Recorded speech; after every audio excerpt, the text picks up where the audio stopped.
தந்தை, மைந்தன், தூயாவின் திருப்பெயராலே ஆமீன். கிறிஸ்துவுக்குள் அன்பார்ந்த திருச்சபையுடைய 7ஆம் பேராயரையா அவர்களே, தமிழ்நாடு இறையியல் கல்லூரியினுடைய முன்னை முதல்வரையா அவர்களே, வந்திருக்கின்ற குடும்பத்தின் உறவினர்களே, பெரியோர்களே, உங்கள் அனைவருக்கும் இந்த நாளினுடைய வணக்கத்தையும் தோற்றத்தையும் நான் அன்போடு தெரிவித்துக் கொள்கின்றேன். அருமையான திருவாளர் ஞான ஒளி தேவி அவருடைய வாழ்க்கைக்காக நன்றி செலுத்துகின்ற இந்த இறைவேண்டியதனுடைய கூடுகை இப்பொழுது நாம் நடைபெற இருக்கிறது. இந்த கூடுகைக்கு ஆர்வமாக நாம் 178வது கீர்த்தனை, என் மீட்பர் உயிரோடு இருக்கையில் எனக்கு என்ன குறை உண்டு நீ சொல் மனமே என்ற பாடலை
நம்முடைய மத்தியில் இருக்கின்ற திருமதி கிரேஸ் ரத்னாவதி பிஷப்பம்மா அவர்கள் நம்மை ஜபத்தில் அவர்கள் எடுத்துக்கொண்டு கேட்டுக்கொள்வோம்.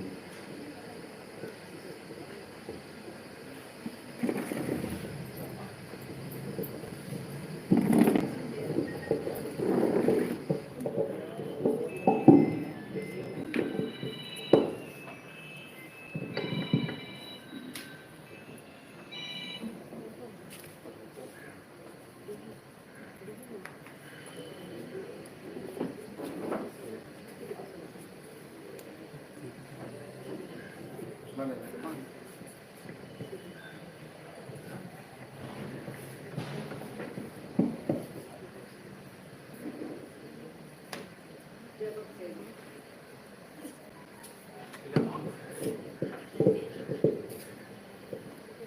கிருபை நின்ற கர்த்தாவே, இந்த அருமையான இந்த ஜெப கூடியைக்காக நன்றி செலுத்துகிறோம். ஸ்தோத்திர ஜெப கூட்டத்தை நீர் இந்த இடத்துல வைத்ததுக்காக நன்றி செலுத்துகிறோம் சுவாமி. நீதிமானுடைய மரணம் உங்களுடைய பார்வைக்கு அருமையானது என்று வேதம் சொன்ன பிரகாரமாக அருமையான எங்களுடைய ஞானவழி அண்ணன் அவர்கள் எங்கள் இடத்திலிருந்து உங்களுடைய பரலோக ராஜ்யத்திலே வந்திருக்கிறார்கள். நன்றி செலுத்துகிறோம். அவர் இந்த உலகத்திலே வாழ்ந்த காலத்திலே செய்த எல்லா விதமான கையின் கிரியைகளையும் அவருடைய வாழ்வின் சாட்சிகளுக்காக நன்றி செலுத்துகிறோம். அவர் மறைந்திருந்தாலும் ஆண்டவரே எங்களுடைய உள்ளங்களிலே அவர் நிலைத்திருந்து அநேகருக்கு சாட்சியாக வாழ்ந்ததற்காக நன்றி செலுத்துகிறோம். தொடர்ந்து இந்த ஸ்தோத்திர ஜெபக்கூட்டம் முடிவு வரையிலும் நீர் சொன்னராயிருந்து ஒவ்வொருத்தையும் நீர் ஆசீர்வதித்து எங்களையும் எங்கள் குடும்பங்களையும் ஆண்டவரே உடைய பார்வைக்கு சாட்சியாக வழிநடத்த வேண்டும் என்று எங்கள் கர்த்தரும் அருமை ரட்சகருமாகிய இயேசு கிறிஸ்து நாமத்திலே இந்த ஜெபத்தை ஏறடிக்கிறோம். எங்கள் ஜீவனுள்ள நல்ல பிதாவே. திருமறையிலிருந்து ஒரு பகுதியை திருவாளர் ருத்ரிதாஸ் அவர்கள் வாசிப்பார்கள்.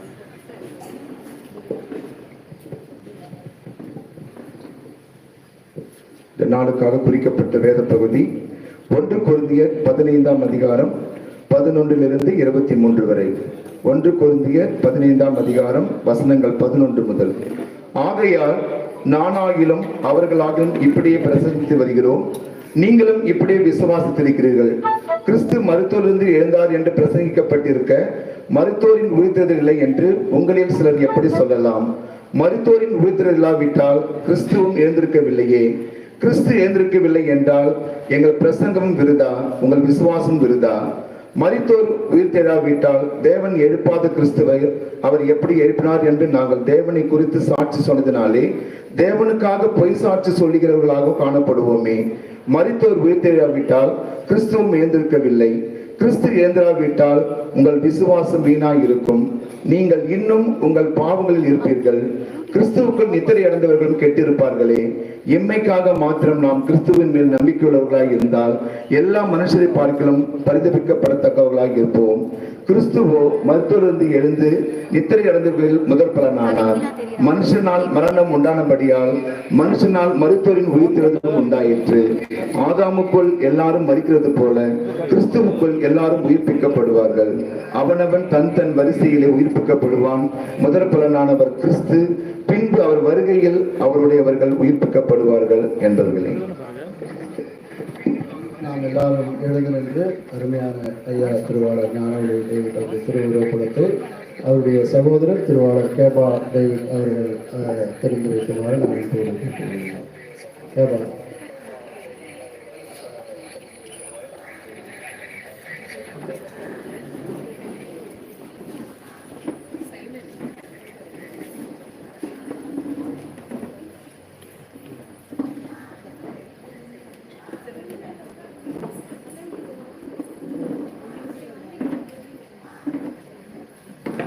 திருமதி ரூத் எப்சிபா அக்கா அவர்கள் மலர் மாலை அணித்து மெழுகுவர்த்தி ஏற்றும்படி நான் கேட்டுள்ளேன்.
வினாடிகள் நாம் மௌனமாக இருந்து அவருக்கு நாம் இறுதி மரியாதையை செலுத்துவோம்.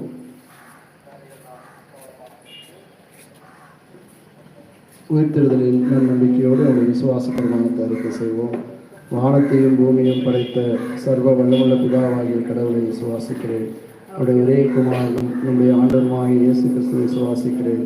இவர் பரிசுத்த ஆவியினாலே கன்னி மரியாதை துப்பவித்து பிறந்து வந்து விழாத்துவின் காலத்தில் பாடுபட்டு சிலுவையில் அறியுண்டு மரித்து அடக்கம் பண்ணப்பட்டார். பாதாளத்தில் இறங்கி மரித்து 3ஆம் நாள் உயிர்த்தெழுந்தார். பரமண்டலத்திற்கு ஏறி சர்வ வல்லமுள்ள பிதாவாகிய கடவுளை வலதுபாசத்தில் வீற்றிருக்கிறார். அவ்விடத்திலிருந்து உயிருள்ளவரையும் மரித்தவரையும் நியாயத்திற்கு வருவார் என்பதை விசுவாசிக்கிறேன். பரிசுத்த ஆவியானவர் விசுவாசிக்கிறேன். பொதுவாக இருக்கிற பரிசுத்த சபையும் பரிசுத்தவான் ஐக்கியத்தையும் பாவ மன்னிப்பையும் சரீர உயிர்த்தெழுதலையும் நித்திய தேவனையும் விசுவாசிக்கிறேன். ஆமென்.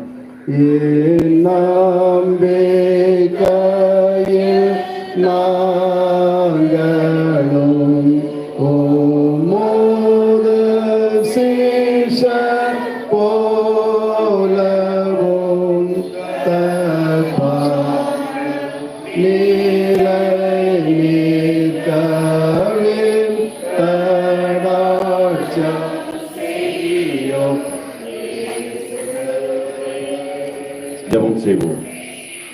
அன்பின் கடவுளே, நன்மையான கால வேலையை சமூகத்தில் வருவோம். எங்களை விட்டு கடந்து நம்முடைய சமூகத்தில் இருந்திருக்கார்கள் ஐயா ஞானம் செய்விட்டவருடைய ஆன்மா அவருடைய வாழ்வுக்காக நன்றி செலுத்தி இந்த இடத்துல கூடி வந்திருக்கிறோம். வந்திருக்கிற யாவரையும் ஆசிரியர்களும் குறிப்பாக என்னுடைய குடும்பத்தாரையும் சமூகத்தில் இருக்கிறோம். ஆண்டவரே, தற்பராக இருந்திருக்க அந்த குடும்பத்தின் மக்கள், கணவரை இருந்திருக்க அருமையான ஆண்டி அவர்கள், அவருடைய உற்றாரினர் ஒவ்வொருக்காக அந்த சமூகத்தில் வருகிறோம். நீர் ஆறுதலின் தேவன், சமாதான தேவன். ஒருவனைவன் தாய் தேற்றுவது போல தேற்றுவர் என்று சொல்லி கடவுள் நாம் ஆண்டவரை எங்கள் தேர்தலையும் ஆறுதலையும் சமாதானத்தையும் கொடுக்கிறவர்கள் இந்த ஆண்டவரை கொடுக்கி குடும்பத்தாருக்கு சமாதானத்தையும் ஆறுதலையும் கொண்டு வருவதை விசுவாசிக்கிறோம். கிறிஸ்துவ பிதாவே, ஆமென்.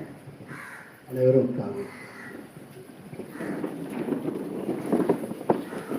கிறிஸ்துவுக்குள் அன்பானவர்களே, ஒரு சிலர் அருமையான ஐயா அவர்களை குறித்து இறுதி உரை ஆற்ற இருக்கிறார்கள். எல்லாருமே மிக சுருக்கமாக பேசுவார்கள் என்று நான் நினைக்கிறேன். கொஞ்சம் கூடுதலாக 6-7 பேர் பேச இருக்கிறார்கள். ஆகவே இறை மக்கள் சற்று பொறுமை காக்கும்படி நான் அன்போடு கேட்டுவிடுகிறேன். எல்லாருமே அவருடைய வாழ்க்கையோடு மிக நெருங்கிய தொடர்புடையவர்கள். ஆகவே இறை மக்கள் கொஞ்சம் பொறுத்து கொள்ளும்படி நான் கேட்டுக்கொள்கிறேன். அதற்கு முன்பாக அவருக்கு மிகவும் பிடித்தமான ஒரு பாடல் 288வது கீர்த்தனை, ஒருபோதும் மறவாத உன்னை பிதாவிருக்க என்ற பாடலினுடைய முதல் 2 சரணங்களை நாம் பாடுவோம். தெரிந்தவர்கள் இணைந்து பாடும்படி நான் அன்போடு கேட்டுக்கொள்கிறேன். ஒருபோதும் மறவாத உன்னை பிதாவிருக்க என்ற பாடல் முடிந்த பிறகு திருமதி சகோதரர் டேவிட் அவருடைய சகோதரருடைய துணைவியார் ஆன்டி அவர்கள் வந்து இரங்கல் உரையாற்ற நான் அன்போடு கேட்டுக்கொள்கிறேன். ஒருபோதும் மறவாத உண்மை பிதாவிருக்க உனக்கென்ன குறை மகனே, சிறுவன் தோட்டுணையோரு செல்ல பிள்ளை போர் காத்த, சிறுவன் தோட்டுணையோரு செல்ல பிள்ளை போர் காத்த உரிமை தந்தை என்றென்றும் உயிரோடிருப்பார் உன்னை ஒருபோதும் மறவாத உண்மை பிதாவிருக்க உனக்கென்ன கூரை மகனே. கப்பலின் அடித்தட்டில் கலைப்புடன் தூங்குவா, கதரும் முன் சத்தம் கேட்டா கடல் பூசலமதுவா. எப்பேரிய போரிலும் ஏற்ற ஆயுதமீவா, எப்பேரிய போரிலும் ஏற்ற ஆயுதமீவா. ஏழு பிள்ளை உனக்கு ஏற்ற தந்தை நான் என்பா, ஒருபோதும் மறவாத உண்மை பிதாவிருக்க உனக்கென்ன குறை மகனே. கடல் தனக்கு அதிகாரி கர்த்தரென்றறிவாயே கடவாதிருக்கவில்லை கற்பித்தார் அவசே விடுவாலோ பிள்ளையை தாய் மீதினிட்ட நீயே விடுவாலோ பிள்ளையை தாய் மீதிட்ட நீயே மெய்ப்பரனை நீதினும் விசுவாசி திருப்பாயே ஒருபோதும் மறவாத உண்மை பீதாவிருக்க உனக்கு என்ன குறை மகனே.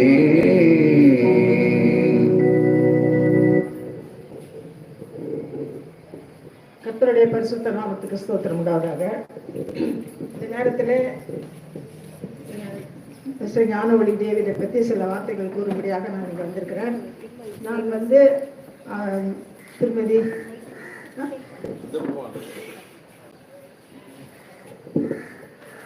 திருக்கோயிலூரில் எல்லாருக்கும் தெரிந்தது தான், இருந்தாலும் நான் சொல்ல வேண்டியது என்னுடைய கடமை, அதனால சொல்கிறேன். திருக்கோயிலூரில் mister Samuel David and Mary Samuel இருவருக்கும் இருக்கிற பிறந்த 9 பிள்ளைகளில் இவர் 5வது மகனாவார். இவருடைய சகோதரனாகிய ஜவஹர் டேவிடுடைய அண்ணன், ஞானவழியுடைய அண்ணனுடைய மனைவி நான், ஜவஹருடைய மனைவி நான். எங்கள் 2 பேருக்குமே திருமணம் செய்து வைத்தது இவரும் பாபு ஜெயக்குமார் அவர்களும் தான். 2 பேருமே தான் திருமணத்தை முடித்தாங்க. இவர் குடும்பத்தில் திருக்கோயிலூரில் எல்லா விதமான பொறுப்புகளையும் இவர் தான் பார்த்துக்கொள்வார். கல்யாணம் ஆன புதுசில் நான் வந்து எனக்கு சவுத்து தான் சொந்த ஊர், இங்கெல்லாம் பழக்கமே கிடையாது. நான் இங்கே வந்த புதுசில் இவரை பார்த்து நான் ரொம்ப பயப்படுவேன். ஏன்னு கேட்டாக்கா, இவர் வந்து அங்கே அப்போ கோஆபரேட்டிவ் பேங்க்கில் வேலை பார்த்துட்டு இருந்தார். புல்லட் ஒன்று வச்சுருப்பார், அதில் வருவார். அவர் அந்த அந்த சர்ச்சுக்கு முன்னே தாண்டி அந்த பக்கம் வரும்போதே அந்த சத்தம் கேட்டு வீட்டில் இருக்கிறவங்கெல்லாம் ரொம்ப அலர்ட் ஆகிடுவாங்க. எல்லாம் என்ன செய்வாங்க, எல்லாம் அப்படியே இருக்கிறதெல்லாம் சரியாக அரேஞ்ச் பண்ணிவிட்டு எல்லாம் சுத்தமாக இருக்குதா, குடிக்கிற டம்ளர்லேருந்து சாப்பிட்ற தட்டிலேருந்து எங்கள் அத்தை ரொம்ப அதிலெல்லாம் இருந்து வேலைக்காரங்களை விரட்டி பண்ணுவாங்க. இதை பார்த்துட்டு எனக்கு ரொம்ப பயமாக இருக்கும் அவரை பார்த்தாக்கா, ஏன்னா ரொம்ப ஸ்ட்ரிக்ட்டு. ஆனால் நாளாக அவருடைய குணங்கள் எல்லாம் எங்களுக்கு தெரிய ஆரம்பிச்சது. மிகவும் அன்புள்ளவர், பொறுப்புள்ளவர், ஒரு மரியாதை உள்ளவர்னு ஏன் சொல்கிறேன்னாக்கா, நான் வந்து அவரை விட வயதில் இளையவள். ஆனாலும் அந்த அண்ணி என்ற அந்த மரியாதை இல்லாமல் இது வரைக்கும் கடைசி நாட்கள் வரைக்கும் ஒரு நாளும் அந்த மரியாதை குறைவாக நடந்துக்கிட்டவரே இல்லை. எல்லா வீடுகளில் எல்லாரையுமே நேசிக்கிற ஒரு தன்மையுடையவர், குடும்ப பொறுப்பு அதிகம் உள்ளவர். கூட பிறந்தவங்களே ஆகட்டும், கூட பிறந்தவங்களுடைய பிள்ளைங்களே ஆகட்டும், அல்லது தாய் தகப்பனை ஆகட்டும், கவனிக்கிறது அவருக்கு இணையானவர்கள் ஒருவரும் இல்லை. அவர் வந்து ரொம்ப அதிக காலம் அந்த குடும்பத்தின் பொறுப்பை எடுத்து எல்லா கல்யாணங்களாகட்டும், என்னென்ன நல்ல காரியங்களோ, குடும்பத்து பிரச்சனைகள் எல்லாத்துக்கும் அவர் தான் அந்த முன்னால் நிற்பார். அப்படி ஒரு வீட்டுக்கு போகணும் அல்லது பேர பிள்ளைங்களுக்கு ஏதாவது செய்யணும் அப்படின்னாக்கா, என்ன காசு கையில் இருக்குதோ, ஒரு லேடிஸ் ஏதாவது பார்க்க ஒரு குடும்பத்துக்கு போனோம்னாக்கா பந்தா பூ வாங்கிட்டு வருவார். அதே மாதிரி தின்பண்டங்கள் வாங்கி கொடுப்பதில்லை, பிள்ளைங்களை கவனிக்கிறதில்ல. அவருக்கு இணை யாருமே இல்லை. இது வந்து கீதா வந்து அவருடைய ஒரே தங்கச்சி. அவளை அதிகமாக நேசித்து அவளுக்கு ஒரு திருமணம் ஆகி அவளுக்கு இன்னைக்கு வரைக்கும் அவள் இன்னைக்கு வர முடியல, ஆனாலும் கீதாவுடைய சகல காரியங்களையும் அவள் முன்னால் நினைப்பார். அவளுக்கு ரொம்ப ஆறுதலாக, அவள் ரொம்ப ஒரு தகப்பனை போல் அவளும் நேசிப்பா. இவரும் அவளை ரொம்ப காலேஜில் படிக்கும் போதெல்லாம் ஒவ்வொரு வாரமும் வந்து அவளுடைய எல்லாம் லக்ஸரியஸாக தான் அவளுக்கு எல்லாம் வாங்கி கொடுப்பாரு. அந்த மாதிரி பார்த்துப்பாரு. என்னுடைய ஹஸ்பண்டும் அதே மாதிரி, கீதா நார்த் இந்தியில் படிக்கும் போதும் அதே மாதிரி தான், WCCயில் படிக்கும் போதும் 2 பேரும் ரொம்ப அப்படி கவனிப்பாங்க, நல்லா இருப்பார். அவங்க திருக்கோயிலூரில் பேர பிள்ளைங்களையும் அதே மாதிரி வளர்த்தாரு. ராபின், ஜெஸ்ஸி, ஃபிலிக்ஸ், ஷீபா இவங்கெல்லாம் அவங்ககிட்டே வளர்ந்தவங்க. இது தி பெஸ்ட்டு தான் கொண்டாந்து கொடுப்பார் பிள்ளைங்களுக்கு. என்ன இருக்குதோ தின்றதுல ஆகட்டும், பால், தயிர், என்ன அந்த நான்வெஜ் ஆகட்டும், எல்லாத்துலேயுமே தி பெஸ்ட் அந்த பிள்ளைங்களுக்கு முதல்ல கொடுக்கணும். அந்த மாதிரி நல்லா கவனிச்சுக்குவார். எந்த வீட்டுக்கு போனாலும் இருந்தார். அதே மாதிரி அவருடைய பிள்ளைங்களையும் அதே மாதிரி கவனிச்சுக்குவார். எல்லாவற்றுக்கும் மேலாக தாய் தகப்பனை பார்த்ததில் அவரை மாதிரி பார்த்தவங்க யாரும் கிடையாது. கடைசி வரைக்கும் அவங்க 2 பேரையும் வச்சு பார்த்தாரு. எல்லா விதமான நன்மைகளால் அவங்கள கவனிச்சுக்கிட்டு எல்லா கஷ்டங்கள், வியாதி படுக்கையில் எல்லாவற்றிலையும் அவர் இருந்தார். அப்படி இருந்து பார்த்ததுனால தான் அவருடைய கடைசி காலத்தில், அவருக்கு 3 பிள்ளைங்க இருந்தாலும் அவருடைய கடைசி காலங்களில் ஐயர் வந்து பொறுப்பெடுத்து அவருக்கு ஒரு தொந்தரவு இல்லாமல், அவருடைய மரணம் அவ்வளோ அருமையான ஒரு மரணமாக இருந்தது. எந்த தொந்தரவும் இல்லாமல் சமாதானத்தோடு அவர் நித்திரை அடையும்படியாக கடவுள் ஒரு கிருபை செய்தார். இதெல்லாம் யங்ஸ்டர்ஸ்க்கு ஒரு பாடமாக இருக்கும்னு நான் நினைக்கிறேன். ஏன்னா பைபிளில் வசனம் இருக்கு, கட்டளை 10 கட்டளைகள் முதல் கட்டளை உன் வாழ்நாள் நீடித்திருப்பதற்கு உன் தாயும் தகப்பனையும் கனம் பண்ணுவாயாக என்ற வசனத்தை பிள்ளைங்க மறக்காம தங்களுடைய வாழ்க்கையில பின்பற்றதுக்கு இவர் ஒரு சாட்சியா இருக்காரு. அவ்வளோ அருமையான ஒரு மனுஷன். அதனால தான் ஐயர் வந்து அவ்வளோ, நான் எத்தனையோ விஷயங்களை கேள்விப்பட்டேன். அவ்வளோ அருமையாக மாமனாரை பார்த்து கடைசி வரைக்கும் ரஜியும் ஐயரும் அவ்வளோ அருமையாக அவங்க பார்த்து அவங்க அவருடைய கடைசி காரியங்களை முடிக்கிறாங்க. அதே போல் எல்லா காரியங்கள், ஆஃபீஸ் வேலையாகட்டும், மற்ற சர்ச் வேலையாகட்டும், பாட்டு பாடுறதையாகட்டும், எல்லாவற்றிலையுமே முன்னால் நிற்பார்.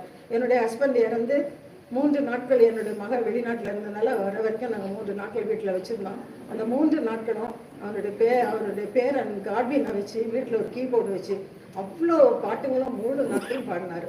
நல்லா பாடுவார், அழகான கையெழுத்து. அதே மாதிரி எந்த வேலையும் நேர்த்தியாக செய்வார், ஆலோசனை சொல்லுவார். எங்களுடைய குரூப் சாம்பிள் டேவிட் ஃபேமிலி குரூப்பில் எங்கள் குடும்பத்தில் இருக்கிற அத்தனை பேருடைய பர்த்டேஸு, நல்ல நாட்கள், இறந்த நாட்கள் எல்லாவற்றையும் அந்த தேதியை பார்த்து கடைசிக்கு வரைக்கும் அது ரிமைண்ட் பண்ணிக்கிட்டே இருந்து எல்லாருக்கும் விஷ் பண்ணுவார். அந்த மாதிரி ஒரு நல்ல ஒரு குணமுடையவர். சொல்ல போனால் இன்னும் அதிக நேரம் சொல்லலாம், அவ்வளோ அருமையான ஒரு மனுஷன். ஆனாலும் கொஞ்சம் வியாதியினால் கஷ்டப்பட்டார். மகளை இழக்க கொடுத்தது அவருக்கு ஒரு பெரிய கஷ்டம். கொரோனா வந்து அந்த மூத்த மகை இருந்துச்சு, அவளை பற்றி அவருக்கு ரொம்ப கவலை. அவருடைய பிள்ளைங்களை பற்றி அதிக கவலை. அதில் தான் அவர் ரொம்ப சொணங்கி போனார். மற்றபடி மற்ற கவனிச்சுக்கிறதில்ல. 3 பையன் இல்லாமல் 3 பொண்ணுங்களாக இருந்தாலும் பிள்ளைங்க 3 பேருமே அவங்கள நல்லா கவனிச்சுக்கிட்டாங்க. லீனாவும் நல்ல, அவர் ஹாஸ்பிட்டலில் இருந்தனால லீனா செய்ததெல்லாம் நான் மறக்கவே மாட்டேன். அவ்வளோ அருமையாக ராவும் பகலும் கூட இருந்து பார்த்துக்கிட்டான். அதே மாதிரி மனைவியையும் ரொம்ப நேசிப்பார். நான் நேசிப்பாருன்னா எல்லாருமே நேசிக்கிறவங்க தான். ஆனாலும்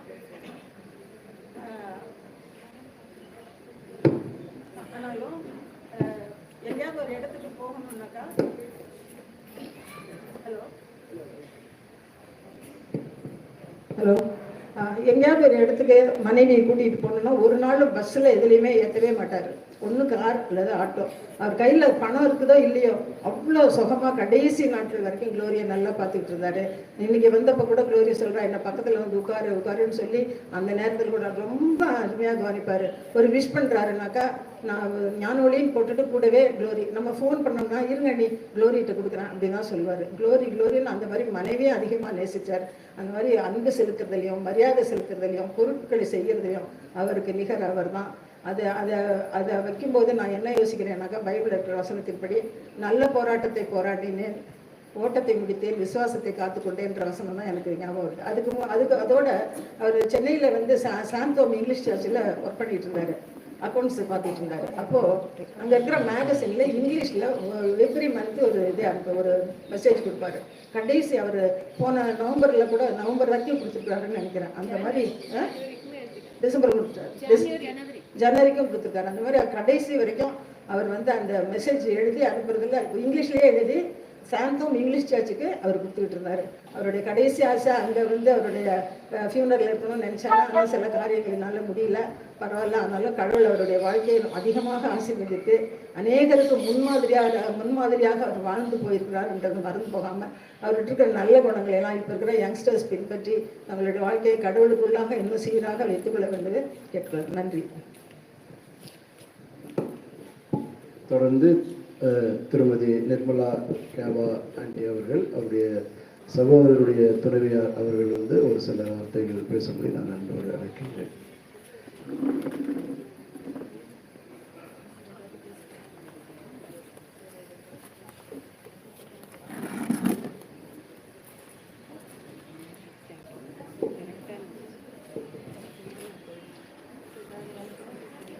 அப்படி இல்லை என்றால் அவருடைய மகள் திருமதி மேரி பிரித்திகர் குட்டி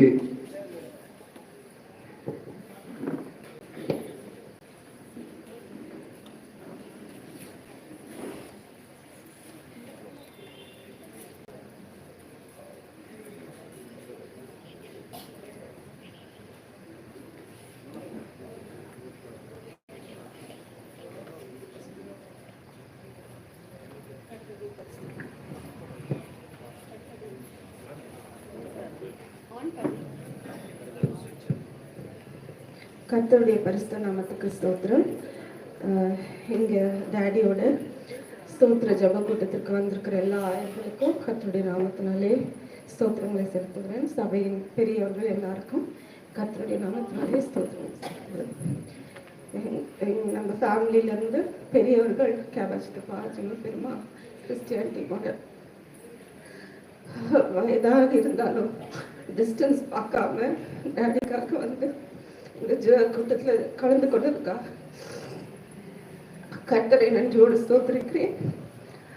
எங்கள் டாடி பற்றி சொல்லணும்னா எனக்கு தெரிஞ்சு இந்த உலகத்திலேயே பெஸ்ட் டாடின்னு சொல்றதுல கொஞ்சம் கூட சந்தேகமே இல்லை. சின்ன வயதுலேருந்து கடைசி வரை அவங்க வந்து ஒரு சிறந்த தகப்பனாக எங்களுக்கு இருந்தாங்க. 3 பேருக்கும். எங்கள் அக்காவை நாங்கள் இழந்தாலும் லீனாக்கா மேலே மிகவும் பாசம் வைத்திருந்தாங்க. அதுக்காக கர்த்தருக்கு ஸ்தோத்திரம். கர்த்தருடைய அன்பு எவ்வளவு பெரியதுன்னு நான் எப்படி உணர்ந்துக்கிட்டேன் அப்படின்னா, நாங்கள் இப்போ வர்றதா பிளானே இல்லை. டிசம்பர்ல எப்பவுமே எங்களுக்கு லீவ் கிடைக்காது. நான் டிசம்பர்ல இந்தியாவுக்கு வந்து 20 வருஷங்கள் ஆகுது. 20 இயர்ஸ்க்கு முன்னாடி 2005ல நான் டிசம்பர்ல இங்க இருந்தது. அதோட நான் டிசம்பர்ல வந்ததே கிடையாது. ஆகஸ்ட்ல தான் எப்பவுமே எங்களுக்கு லீவு. ஆனா கர்த்தர் வந்து எப்படி எங்களை ஃபோர்ஸ் பண்ணி ஒரு 2 வீக்ஸ் தான் லீவு. அது எப்படி நாங்கள் லீவ் எடுத்தோம், எதுக்கு வந்தோன்னு தெரியாம நாங்க வந்தோம். குடும்பமா வந்தது 2 நாள் டாடி கூட இருக்க கர்த்தர் கிருபை செய்தார். கடைசி நேரத்துல கூட டாடி கூட இருக்கவும் அவங்களால பேச முடியல. ஆனாலும் எங்கம்மா படுக்கிறீங்க அப்படின்னு சொல்லி ஒரு வார்த்தை கேட்டாங்க. அந்த அன்பு அது குறையவே இல்லை அவங்களுக்கு. லாஸ்ட் வரைக்கும் முடியலன்னா கூட எங்க படுத்துக்கிறாங்க பிள்ளைங்க எப்படி அப்படின்றதுல இருந்தாங்க. கடைசியில அவங்க கூட இருந்து ஒரு ப்ரேயர் பண்ணி எல்லாம் செஞ்சதுக்கு கர்த்தருக்கு ஸ்தோத்திரம் செலுத்துறேன்.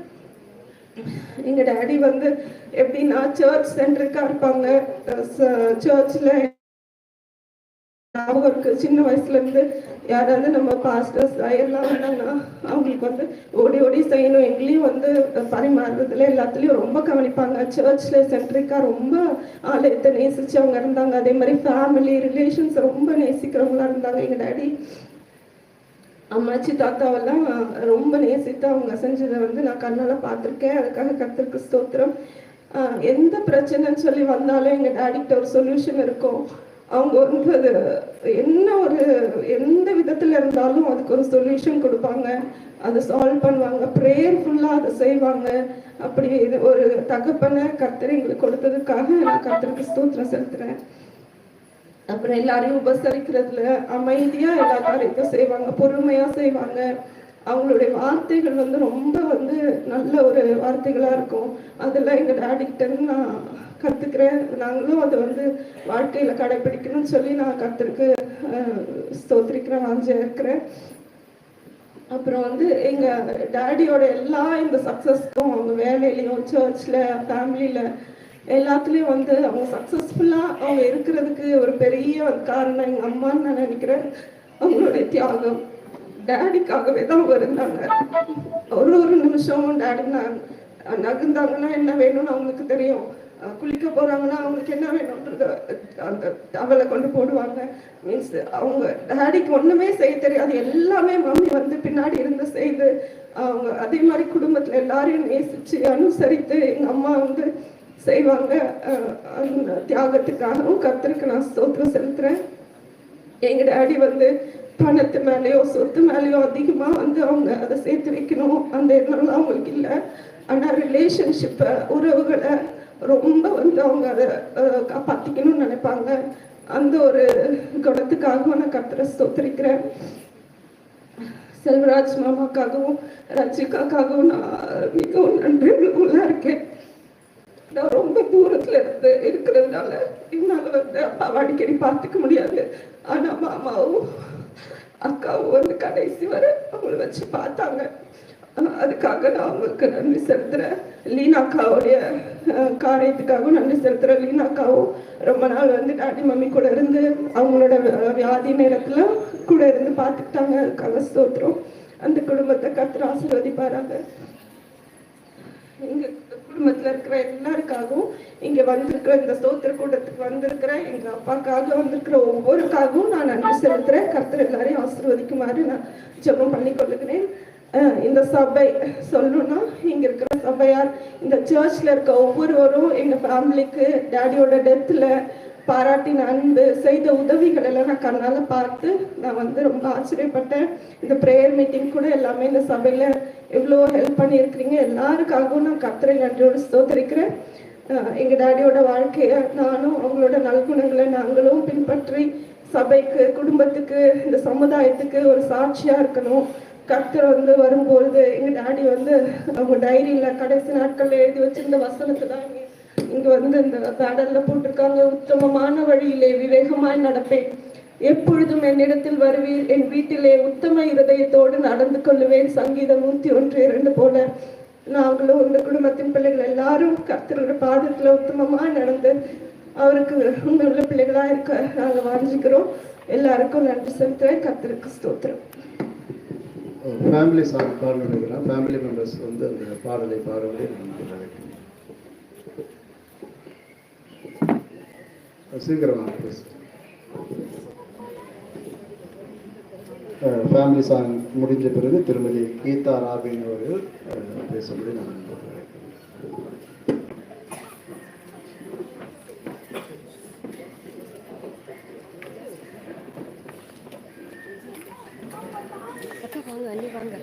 ஷிபகா பேர் சொல்லிட்டு ஷிபகா என்ன பேர் சொல்றது?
பெரிதான கிருபைக்கு இந்த நேரத்துக்காய் ஆண்டவர் கொடுத்த இந்த தருணத்துக்காய் நான் நன்றி செலுத்துகிறேன். நான் யாருன்னா, அங்கிள் வந்து எனக்கு சின்ன மாமனார். எங்கள் அங்கிள் வந்து பெரிய மாட்டு அங்கிள் வந்து என்னுடைய மாமனார், எனக்கு சின்ன மாமனார் அங்கிள். ரொம்ப அதிக பழக்கம் இல்லைனாலும் ஒரு மனுஷனுடைய கிரீடம் என்னன்னா, அவருடைய மரணத்தின் போது தான் அவர் எப்படிப்பட்டவர்னு தெரியும். நமக்கு வந்து அதிக பழக்கம் இருக்கா இல்லையா அதெல்லாம் இல்லை. நம்ம வந்து அந்த மனிதனுடைய வாழ்க்கை வந்து எப்படி இருந்தாலும் சரி, அது அவருடைய முடிவில் தான் அவர் அந்த மகிமை விளங்கும். அது போல அங்கிளுக்கு வந்து எப்படி சொல்றதுன்னு தெரியல, அவரை குறித்து நிறைய கேள்விப்பட்டிருக்கேன். ரொம்ப இடைப்படலை, அவர் கூட ரொம்ப நாள் நான் ஸ்பெண்ட் பண்ணி கூடவே இருந்து அப்படியெல்லாம் நான் இருந்ததில்லை. ஆனால் I have seen him everywhere in our family functions. அது டெத்தாக இருந்தாலும் சரி, ஒரு கல்யாண ஃபங்க்ஷனாக இருந்தாலும் சரி, ஒரு பர்த்டே ஃபங்க்ஷனாக இருந்தாலும் சரி, விடாமல் ஆன்ட்டி கூட்டிகிட்டு வந்து அட்டென்ட் பண்ணிடுவார். அவர் பிள்ளைங்களை எப்படி பார்த்தாரோ, எப்படி பார்த்துருப்பாரோ, அது போல் அவங்கள காட்டிலும் அதுக்கு முன்னாடி I think my husband Robin, Felix, Sheeba, Jessy, இவங்க தான் அவங்களுக்கு பிள்ளைங்களா இருந்தாங்கன்னு நினைக்கிறேன். ஈவன் பிஃபோர் ஹிஸ் மேரேஜ்ன்னு நான் நினைக்கிறேன். ஏன்னா அவங்கள குறித்து இவங்க 4 பேரும் நிறைய நிறைய நிறைய நல்ல கதைகளை சொல்லியிருக்காங்க. கதையில் உண்மையாக நடந்த சம்பவங்கள். ஃபார் எக்ஸாம்பிள், சின்ன குழந்தைங்களா இருக்கும்போது 1972 நினைக்கிறேன், ஏதோ வெள்ளம் வந்துருச்சான். அப்போ ஒரு டேபிளை போட்டு 4 பேரையும் தூக்கி மேலே உட்கார வச்சுட்டு பிள்ளைங்களை வச்சுக்கிட்டு அணை கட்டி அது வந்து ஒரு கட்டிட்டு அந்த மணலை வச்சுட்டு இப்படி திரும்பி வருவாரா, டப்புன்னு அந்த இது விழுகுமா. இவங்கெல்லாம் கிண்டல் பண்ணி சிரிப்பாங்களாம். அதெல்லாம் சொல்லி சிரிச்சிட்டு இருந்தாங்க. இது வந்து எப்போ நாங்கள் கேதர் பண்ணுறோமோ, நாங்கள் 4 பேரும் ஒன்றா இருக்கிற டைமில் இதெல்லாம் பேசி கேள்விப்பட்டிருக்கேன். அது மாத்திரம் இல்லை, அவர் எந்த ஒரு டிஃப்ரென்ஸும் பார்க்க மாட்டாராமா. அவர் ஒரு டிசம்பர், ஒரு நியூ இயர், ஒரு கிறிஸ்மஸோ வந்தால் இவங்க 4 பேருக்கும் ஒரே மாதிரி ட்ரெஸ்ஸு தான் வாங்குவார். ஏன்னா அவருக்கு கல்யாணம் ஆகலைன்னு நினைக்கிறேன், கல்யாணத்துக்கு அப்புறம். ஆனால் அந்த அன்பு அவங்க பிள்ளைங்க பிறந்தப்புறமும் இந்த அன்பு மாறலை. இவங்கெல்லாம் பெரியவங்களாயிட்டாங்க, அதே அன்பு தான் அவர்கிட்ட இருந்தது. எங்கள் அங்கிளுடைய மரணத்தின் போது கூட நாங்களே என்ன செய்யறதுன்னே தெரியாமல் இருந்தோம். அடுத்த நாள் பார்த்தா இவரை காணோம். எங்கே போனார் நாங்கள்லாம் தேடிட்டு இருக்கோம். ஃபியூனல் முடிச்சு அடுத்த நாள் மார்னிங்கு பார்த்தாக்கா நல்ல எல்லாருக்கும் ஃபேமிலி மெம்பர்ஸ் அத்தனை பேருக்கும் பிரேக்ஃபாஸ்ட் வாங்கிட்டு வராரு. எங்கே போய், அது புது இடம், எங்கள் வீடு இருந்த இடம் புது இடம், எங்கே போய் பார்த்தாருன்னு தெரியாது, எங்கே கண்டுபிடிச்சாருன்னு தெரியாது. எங்கேயோ நடந்து போய் தேடி கண்டுபிடிச்சி எல்லாருக்கும் பிரேக்ஃபாஸ்ட் வாங்கிட்டு வந்தார். அப்படி யாரும் வந்து அவர்கிட்ட ஒரு ஹெல்ப்னு கேட்க கூட தேவையில்லை. அவர் அதாவது அறிந்து செய்வாங்கன்னு சொல்லுவாங்கல்ல, அது போல முன்னறிஞ்சு இது தேவை இவங்களுக்கு அப்படின்னு அவர் வந்து ஒரு செய்கிற ஒரு நல்ல மனிதராக தான் நான் பார்த்துருக்கேன். எங்கள் ஆன்ட்டி இறந்தப்போ கூட, எங்கள் மாமியார் இறந்தப்போ கூட வந்தார். அப்போ வந்து ஹி வாஸ் சிக். வந்து சாப்பிட முடியல, என்னால் சாப்பாடு வேண்டாம், அண்ணியே போயிட்டாங்க அப்படி சொல்லிட்டு ரொம்ப ஃபீல் பண்ணிட்டு இருந்தாரு. அப்போது நான் போய் சொன்னேன், அங்கிள் நீங்கள் 2 இட்லியாவது சாப்பிட்டு தான் ஆகணும், சாப்பிடலன்னா எப்படி அங்கிள் அப்படின்னு சொல்லிட்டு நானே தட்டில் வச்சு நீங்கள் சாப்பிட்றீங்களா, நான் ஊட்டி விடட்டான்னு கேட்டேன். இல்லைம்மா நான் சாப்பிட்றேன், நீ சொல்லிட்டேன்னு சொல்லிட்டு நான் இப்படி திரும்பி போகும்போது ஆண்டி கிட்ட சொல்லிட்டு இருக்காரு, குட்டியும் ரெஜியும் எப்படி என்னை ஃபோர்ஸ் பண்ணி சாப்பிட வைப்பாங்களோ அதே மாதிரி இந்த பிள்ளை என்ன சொல்லுது பாரு அப்படின்னு சொல்லிட்டு இருக்காரு. அதாவது அந்த டைம்ல நம்ம நேருக்கு நேரம் அவர் அப்ரிஷியேட் பண்ணதோ இல்லை நம்மளை வந்து ப்ரைஸ் பண்ணணுமோ அந்த மாதிரி முகஸ்துதி பண்ணவரே கிடையாது. அவர் வந்து அவருடைய குணம் வந்து அவருக்கு வெளியே தெரியாத, யாருக்குமே தெரியாம செய்யற ஒரு நேச்சர், அவருக்கு உதவி செய்கிற நேச்சர். அப்படிதான் நான் அவரை பார்த்துருக்கேன். அதை தவிர இந்த 4 பிள்ளைங்களும், அதாவது Felix, Jesi, robin and Sheeba, இந்த 4 பேரும் அவங்க நிறைய அவரை பத்தி சொல்லி கேள்விப்பட்டிருக்கோம். இது வந்து ஒரு சில இன்சிடென்ட்ஸ் நான் சொல்றேன், எல்லாத்தையும் ஷேர் பண்ண முடியல, ஏன்னா நிறைய காரியங்கள். அது வந்து இவருடைய இந்த குணம் எனக்கு, நான் வந்து சின்ன மாமனார் அப்படின்னு நான் ரொம்ப இடைப்படலை. ஆனாலும் கூட இதை கேள்விப்பட்டு அவர் எப்படிப்பட்டவர் அப்படிங்கிறத நான் ரொம்பவே நல்லா புரிஞ்சுக்கிட்டு அவரை ரொம்பவே மனதார நான் நேசிச்சிருக்கிறேன். அவருக்காக நாங்கள் ஜெபம் பண்ணுவோம். அவரும் ஒரு நாளும் மற்றவங்களுக்காக குடும்ப இயக்கத்தில் இருக்கிற எல்லாருக்காக எல்லா பிள்ளைகளுக்காக ஜெபம் பண்ணாம இருந்தது கிடையாது. அவர் ஒரு பர்த்டே ஒரு விஷ் பண்ணாம விட மாட்டார். ஒரு டெத் டேவா இருந்தாலும் சரி, பர்த்டேவா இருந்தாலும் சரி, பிள்ளைங்களுக்கு கல்யாண நாளா இருந்தாலும் சரி, அது எப்படி இந்த வயதுல அதை அவர் ஞாபகம் வச்சிருந்தாருன்னு தெரியாது. கடைசி வரைக்கும் கடைசி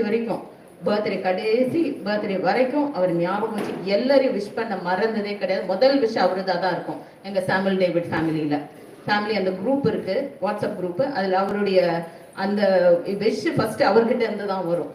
ஈவன் தோ சம்டைம்ஸ் அவர் மறந்துட்டாலும் கூட அதுக்கு சாரி கேட்டுட்டு அதுக்கும் திருப்பியும் விஷ் பண்ணுவாரு. அப்படிப்பட்ட ஒரு நல்ல மனிதர். இருந்தாலும் அவருடைய மரணமும் அவருடைய வாழ்க்கையும் நமக்கு ஒரு சாட்சி. என்ன இங்க அவருக்காக ஒரு சாட்சியா நிறுத்தின ஆண்டவருக்கு ஸ்தோத்திரம் சொல்லி, அவரை எவ்வளவு முடியுமோ, அவரை மாதிரி நம்மளால 100% இருக்க முடியாது, பட் அட்லீஸ்ட் ஒரு 50% நம்ம அவருடைய நல்ல குணங்களை நம்ம எடுத்துக்கிட்டு நம்ம அதை ஃபாலோ பண்ண ட்ரை பண்ணுவோம்னு ஆண்டவர்கிட்ட வேண்டிக்கிறேன். அவங்க குடும்பத்துக்காக, ஆன்டிக்காகவும், பிள்ளைங்களுக்காகவும், மற்ற ஃபேமிலி மெம்பர்ஸ்க்காகவும் ஆண்டவர் அவங்களுக்கு ஆறுதலும் தேறுதலும் அவருடைய பிரசன்ஸை ஃபில் பண்ணுறதுக்கும் ஆண்டவர்கிட்ட நம்ம ஜெபம் பண்ணிக்குவோம். கர்த்தருடைய நாமம் ஒன்றே மகிமைப்படுவார்கள். ஆமென். குறிப்பாக இந்த பகுதியில் நாங்கள் இப்போ 3வது ஆண்டு பணி செய்து கொண்டிருக்கிறோம். அவருடைய இந்த மரணமாக இருக்கட்டும் அல்லது இந்த பிரேயர் மீட்டிங்காக இருக்கட்டும், இந்த நெல்லிக்குப்பம் குருசேகர பஞ்சாயத்து குழு மக்கள், இறை மக்கள் எல்லாரும் அநேகர் உதவி செய்திருக்கிறார்கள். அவர்களுடைய சார்பாகவும் திருச்சபையின் சார்பாகவும் திருவாளர் அருள் ராஜேந்திரன் பாஸ்டர் கமிட்டி செயலாளர் அவர்கள் அவருக்கு இறுதி அஞ்சலி வார்த்தைகளை கூறும்படி நான் அன்போடு அழைக்கிறேன். அவர்களை தொடர்ந்து அவருடைய மகன் திருவாளர் ஃபெலிக்ஸ் டேவிட் அவர்.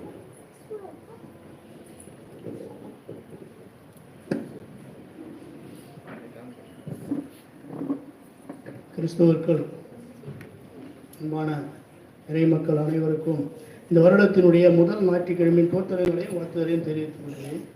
அருமை தகப்பனாருடைய நன்றி செலுத்தும் கூட்டத்தில் கலந்து கொண்டிருக்கின்ற திருச்சபையினுடைய ஆயர் பெருமக்களே, முன்னாள் பேராயர் ஐயா அவர்களே, இறையியல் கல்லூரியினுடைய முன்னாள் முதல்வர் அவர்களே, உங்கள் அனைவருக்கும் மீண்டுமாக என்னுடைய நன்றியை தெரிவித்துக் கொள்கிறேன்.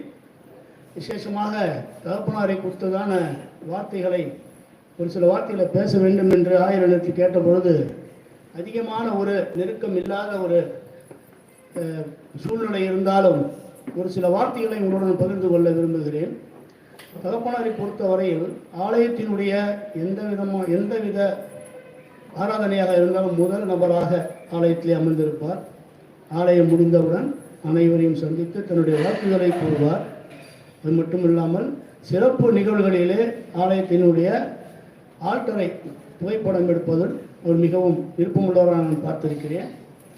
அவருடைய அடக்க செய்தியை ஆயர் அவர்களிடம் சொன்ன பொழுது, ஐயா ஒன்றும் கவலைப்படாதீங்க வந்தாருங்கன்னு சொல்லிட்டு வீட்டுக்கு சென்று அவருடைய அருமை ஐயாவினுடைய உடலை இறுதி நிகழ்வுக்காக நாங்கள் ஆயத்தப்படுத்த நல்ல ஒரு தருணத்தை ஆண்டவர்கள் கொடுத்தார் என்பதை நாங்கள் சந்தோஷமடைகிறோம். ஏனென்றால் அருமை தகப்பனார் கூட எங்களுக்கு அதிகமான பழக்கம் கிடையாது.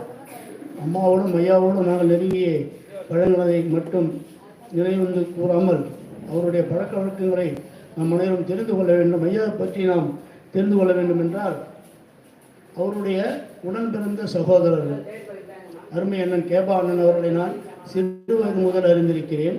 என்னுடைய சித்தப்பா தியாகமூர்த்தி விமலா அவருடைய குடும்பத்தினுடைய உற்ற நண்பராக அவருடைய குடும்பத்தினுடைய அனைத்து நிகழ்வுகளிலும் அவர் கலந்து கொண்டிருக்கிறார். அவரோடு கூட எனக்கு அதிகமான பழக்கம் இல்லாவிட்டாலும் அவரோட தொடர்ந்து நட்பு கொள்ளக்கூடிய நல்ல வாய்ப்பு கிடைத்தது.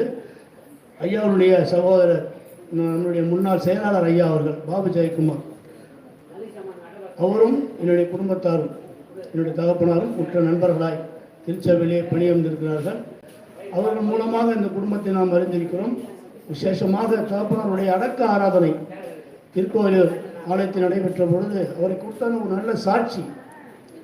தகப்பனாருடைய தாத்தா சீலோகம் திருச்சபையினுடைய கட்டுமான பணிகளிலே அவர் ஈடுபட்டார் என்றும் அந்த ஆலயத்தினுடைய ஞானஸ்தான தொட்டி ஒரே மரத்தினால் கடைசல் செய்யப்பட்டு அங்கே வைக்கப்பட்டது என்பதையும் அந்த குடும்பம் திருச்சபையினுடைய வளர்ச்சியிலே திருச்சபையிலே எவ்வளவு பங்களிப்பு அளித்திருக்கிறாள் என்பதை நாம் அதை புரிந்து கொள்ளத்தக்கதாக ஒரு சந்தர்ப்பம் கிடைத்தது.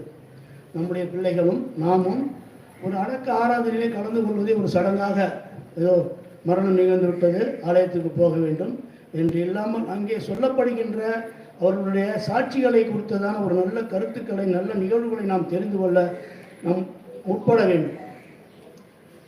அடக்கத்துக்கு நான் சொல்கிறோம், கோயிலுக்கு போகிறோம், அடக்காரங்க முடிஞ்சிடுச்சு, திருப்பி நம்ம கதை அடக்கம் பண்ணிட்டு வந்துடும். அது மட்டும் இல்லாமல் அடக்க ஆராதனை நாம் பங்கு பெற்று இப்படிப்பட்டதான ஒரு காரியங்களை நாம் தெரிந்து கொள்ள வேண்டும்.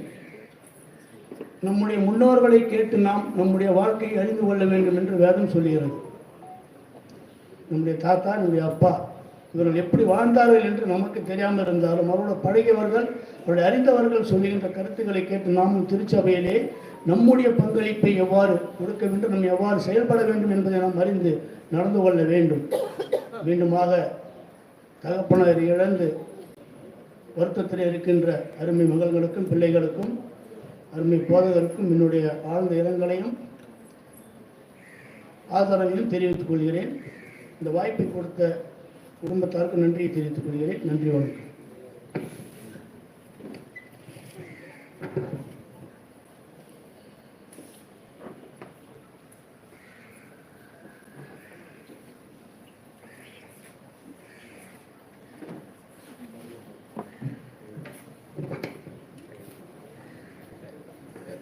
என்னோட பேர் ஃபிலிக்ஸ். நான் அவரோட அண்ணன் பையன். நான் முதலாவது அவர் எனக்கு சித்தப்பாவை கிடைச்சதுக்காக கடவுளுக்கு நன்றி சொல்லிடுறேன். சித்தப்பா கிட்ட கூடயே இருந்து வளர்ந்த ஒரு சிலரில் நானும் வருவேன். அவரோட லைஃப் ஸ்டைல்,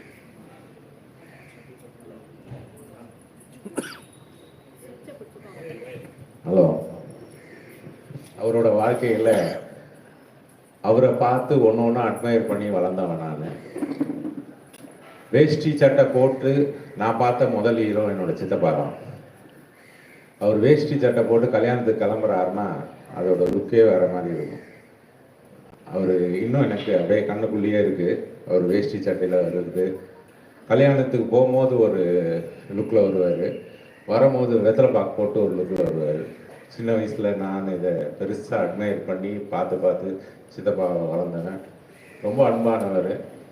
அவர்கிட்ட இருந்து கற்றுக்கிட்டது என்னென்னா, தான் குடும்பம் இல்லை, மற்ற குடும்பத்தையும் பிரதர்ஸ் குடும்பத்தெல்லாம் எப்படி கேர் பண்ணோம் அப்படின்றது அவரை மாதிரி யாராலையும் பண்ண முடியுன்றது தெரியல. ஏன்னா நான்லாம் ஒரு அண்ணன் பையன் தான். அவரோட சின்ன சின்ன எக்ஸாம்பிள், பசங்க இருந்தப்போ என்ன கேர் பண்ண விதம், என்ன தங்கச்சி ஒரு இடத்துல படிக்கும் போது அவர் போய் ரெகுலராக பார்ப்பாரு, கூடயே நிற்பார். என்னை வந்து சென்னையில் அவங்க வீட்டுக்கு போயிட்டு நான் சென்னையில் பஸ் ஏற வருவேன், ஏற்றி விடுவார். வரும்போதே சொல்லிட்டு வருவார் மதியானம், இந்த மாதிரி எனக்கு ஆஃபீஸர் வந்திருக்காருப்பா, நான் பஸ் ஏற்றிட்டு நான் கிளம்பிடுறேன். நான் சரி சித்தப்பா அப்படின்னு. பஸ்ஸு கிளம்ப ஒரு 20 நிமிஷம் இருக்கும். பஸ்ஸில் உட்கார வச்சுட்டு பஸ்ஸுக்கு காசெல்லாம் கொடுத்துட்டு கிளம்பிடுவார். திருப்பி ஒரு 5 நிமிஷத்தில் திருப்பி உள்ளே வருவார். இதை போகிற வழிகளை இதெல்லாம் சாப்பிட்டு வச்சுக்கோ அப்படின்னு ஒரு கவரோட ரிட்டர்ன் ஆவார். திருப்பி சரிப்பா எனக்கு லேட் ஆகிடுச்சு, நான் கிளம்பட்டுமா அப்படின்னு போயிடுவார். திருப்பி ஒரு 5 நிமிஷம் கழித்து கீழே விண்டோவுக்கு கீழே நிற்பார், அங்கேருந்து தட்டுவார். இதையும் வச்சுக்கோ, நீ இன்னும் கொஞ்சம் தேவைப்படும் அவனுக்கு அப்படின்னு கொடுப்பாரு. இப்போ சார் நான் போயிட்டு வரேன், நான் அர்ஜென்ட்டாக போகணும் அப்படின்ட்டு கிளம்பிடுவார். அந்த பழைய விழுப்புரம் பஸ் ஸ்டாண்டில் பஸ் அப்படி வெளியே வரும். வரும்போது அங்கே நின்றுட்டு இருப்பார். திருப்பி அவருக்கு போகவே மாட்டார் கடைசி வரைக்கும். இது ஒரு இன்சிடென்ட் இல்லை, நான் ஒவ்வொரு தடவை ஊருக்கு போகும்போது அதான் இன்சிடென்ட்டு. ஆனால் எனக்கு அர்ஜென்ட்டாக மீட்டிங் இருக்குன்ட்டு தான் வந்து பஸ் ஏற்ற வருவார். அப்படி ஒரு பாசமானவர். சின்ன வயசில் அம்மாச்சி கிட்ட வளர்ந்தனால அவர் கூடயே ஒவ்வொரு இதுலேயும் வளர்ந்தோம். நான் நிறைய அவங்க வீட்டோட இன்ட்ராக்ட் பண்ணியிருக்கிறேன், பசங்க ஒவ்வொருத்தரோட இதெல்லாம். அவரோட ஒவ்வொரு அன்பில் வந்து அவர் கவனிப்பு ஒன்றுலையும் சித்தி வந்து செம்ம பங்காக இருந்தாங்க. அதுக்கு சித்திக்கு நாங்கள் தான் தேங்க்ஸ் சொல்கிறோம். ஏன்னா டெஃபினட்டாக சித்தினால தான் இது நடந்திருக்கோம். ஒரு அன்பான சித்தப்பா. அவர்கிட்ட நான் கற்றுக்கின ஒரு விஷயம், சின்ன விஷயத்த சொல்லிடுறேன். நம்ம வாழ்க்கையில் நம்மளுக்கு பணம் வசதிகள் வந்தோடனே நம்ம நிறைய பேருக்கு உதவி செய்யணும்னு நினைக்கிறது ஒரு நேச்சுரலான விஷயம். ஆனால் தான் கிட்ட இருக்கிறத வச்சு மற்றவங்களுக்கு உதவி செஞ்ச அவரை நான் பார்த்தேன். அதை நான் அவர்கிட்ட இருந்து கற்றுக்கினேன். நான் உண்மையிலேயே அவர் இந்த வசனத்தின்படி என் வாழ்நாளில் உத்தமமான நடந்த மனுஷனாக நான் அவரை பார்க்குறேன். அதுக்காக நன்றி சொல்லுவேன் கடவுளுக்கு. தேங்க்யூ. நிறைவாக கிறிஸ்டோபருடைய குடும்பம் ஒரு ஸ்பெஷல் சாங் பாடணும்னு கேட்டுருக்காங்க. இன்னும் ஒரு 10 நிமிடத்திற்குள் நாம் முடித்து விடலாம். அவர்களை தொடர்ந்து திருமதி எஸ்தர் ஒரு சில வார்த்தை.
நானா தாத்தாவுக்கு கிராண்ட் டாக்டர், எங்கள் அம்மாவுக்கு சித்தப்பா.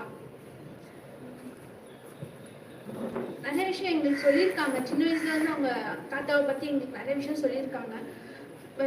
எல்லாமே வந்து நான் சில விஷயம் சின்ன வயசில் இருக்கும்போது நான் பார்த்துருக்கேன். ஆனால் 2011 பார்த்தீங்கன்னா தாத்தா கூட 1 year நாங்கள் ஸ்டே பண்ணியிருந்தேன்.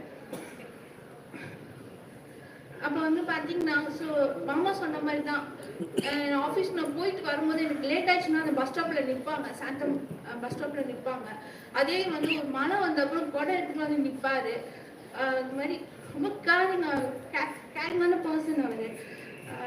நான் வந்து பேசக்கூடாதுன்னு நினச்சேன், பட் வந்து எனக்கு முடியல. ஸோ நானும் பேசுகிறேன்னு தான் சொன்னேன். நான் ரொம்ப கேரிங்கான பர்சன் அவர். அம்மாச்சியும் சொல்ல எனக்கு அந்த மீன் பிடிக்கும்னு சொல்லிட்டு தினைக்கும் மீன் தெருவில் போனாலும் வாங்கி வச்சு அம்மாச்சியை சமைக்க சொல்லுவார். பாப்பா சொல்லுவா பசியோட ஒரு வந்து சமைச்சு சொல்லுவார். ஃபர்ஸ்ட் ஸ்நாக்ஸ்லாம் வாங்கிட்டு வந்து வைப்பாரு. என்ன சொல்றேன், எங்க டேடிக்கு ரொம்ப பிடிக்கும் தாத்தாவை. டேடி இருந்திருந்தாங்கன்னா ரொம்ப ஃபீல் ஆயிருப்பாரு டேடி. ஸோ டேடிக்கு ரொம்ப பிடிக்கும். டேடி வந்து எல்லாருக்கும் மேலே ரொம்ப காரியமாக இருக்கு. Care person. ஆனால் வந்து தாத்தானா ரொம்ப இஷ்டம் இருக்கு. ஸோ இப்போ அவர் எங்களோட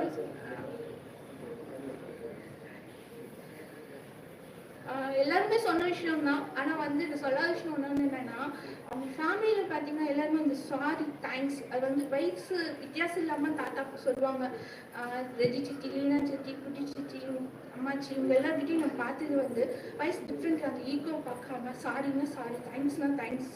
அவங்கக்கிட்ட நான் கற்றுக்கிட்டேன். அதை ரொம்ப லேர்ன் பண்ணிக்கிட்டேன்.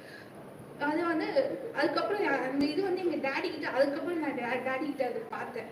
ஸோ வந்து இப்போ வந்து என் பிள்ளைங்களுக்கு நான் சொல்லி கொடுக்குறேன். சாரி, உடனே சாரின்னா சாரி சொல்லு, தேங்க்ஸ் சொல்லு. ஸோ அது வந்து நான் தாத்தா கிட்ட இருந்து அந்த பண்பு வந்து நான் கற்றுக்கிட்டேன். லீனா சித்தி கிட்டலாம் ரொம்ப அப்போ வந்து லீனா சித்தி ரொம்ப இதாக இருக்கும். லீனா சித்தி, தாத்தா, எங்கள் டேடி இப்போ வந்து அந்த பண்பு சொல்லி கொடுத்தவங்க. இப்போ அவங்க 3 பேருமே நம்ம கூட இல்லை. இருந்தாலும் வந்து ஸோ கடவுளோட நாமத்துக்கு ஸ்தோத்திரம்.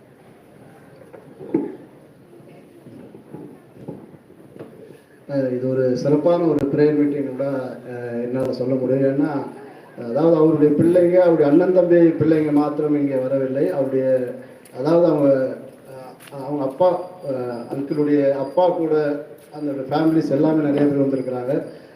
அதுதான் இங்கே உட்கார்ந்துருக்கிற டேவிட் ராஜன் அண்ணனாக இருந்தாலும் பின்னாடி உட்கார்ந்திருக்கிற திருவாளர் மனோகர் இன்பராஜ் அவர்கள் வந்து ஒரு சில வார்த்தைகளை ஆறுதலாக நான் சொல்லும்படி நான் கேட்டுக்கொள்கின்றேன். இப்படியாக அநேகர் வந்திருக்கின்றார்கள். நாம் பேச வைத்தால் நேரம் கூடுதலாக ஆகிவிடும். என்னுடைய மாமியாருடைய குடும்பத்தை சார்ந்த திருவாளர் பென்னி அவர்கள் மதுரையிலிருந்து அவர்கள் வந்திருக்கிறார்கள். இப்படி நிறைய பெயர் சொல்லக்கூடிய அளவிலே அநேகர் வந்திருக்கிறார்கள். நாங்கள் உண்மையிலேயே இந்த ஜெபக்கூட்டத்திற்காக பெருமைப்படுகிறோம். வந்திருக்கிறவர்களுக்கு நான் மீண்டுமாய் கடவுள் திருப்பெயராலே நன்றி சொல்கிறேன்.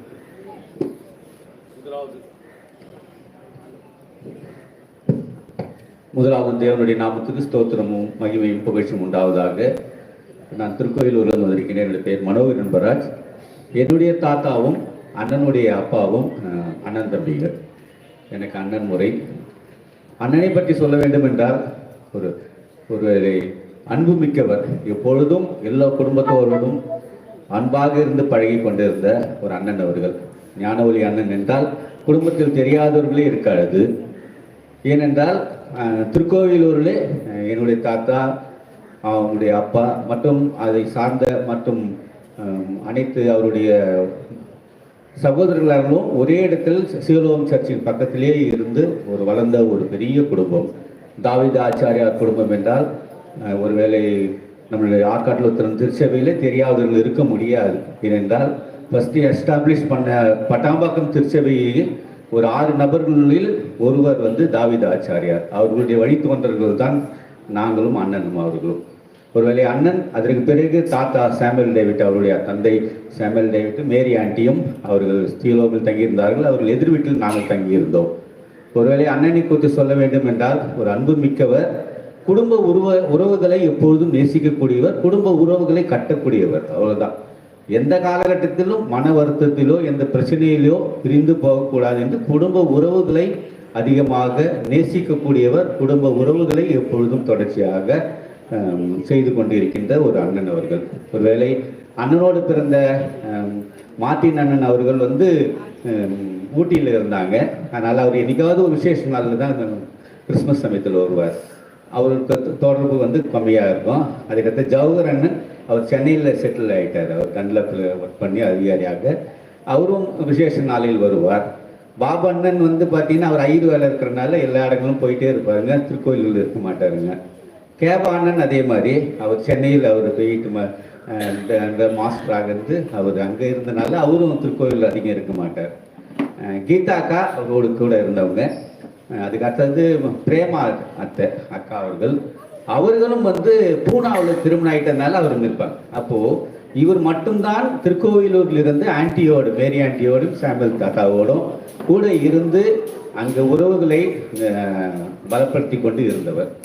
அதே விதமாக எந்த ஊரிலும் எந்த உறவினர் மத்தியிலும் எந்த நிகழ்வாக இருந்தாலும் முதல் ஆளாக போய் நிற்பார் அண்ணன். அது ஒரு பெரிய ஒரு நல்ல பழக்கம்.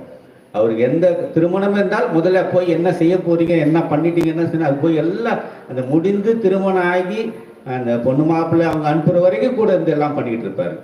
அதே உறவுகளில் ஏதோ ஒரு இறப்புகள் ஏற்பட்டால் முதல் ஆளாக வந்திருப்பார். என்னுடைய தகப்பனார் இருந்த உடனே எங்களுக்கு பக்கபலமாக நின்றவர் அண்ணன் தான், அதை மறக்க முடியாது. வந்து எங்களோடு இருந்து எல்லாவற்றையும் செய்தவர்.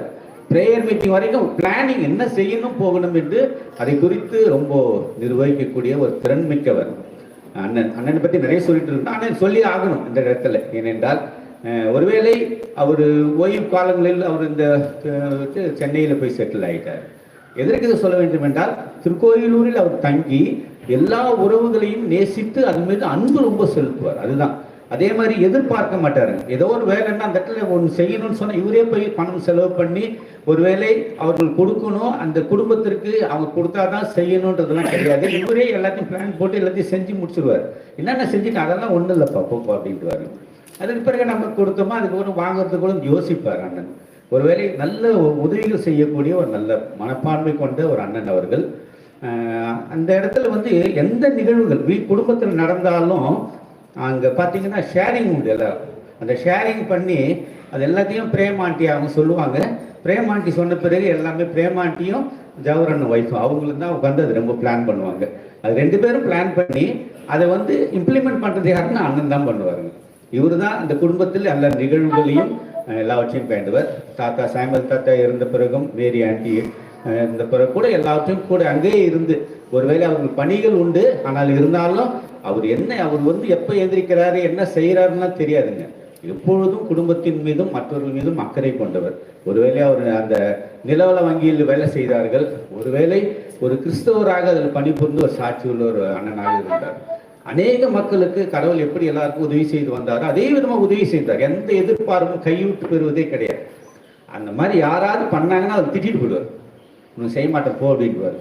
ஆனால் செய்ய மாட்டேன் போன்னு சொல்லிட்டு பார்த்தீங்கன்னா அவங்க திரும்பி வரதுக்குள்ள அதை முடிச்சு கொடுத்துருவாரு.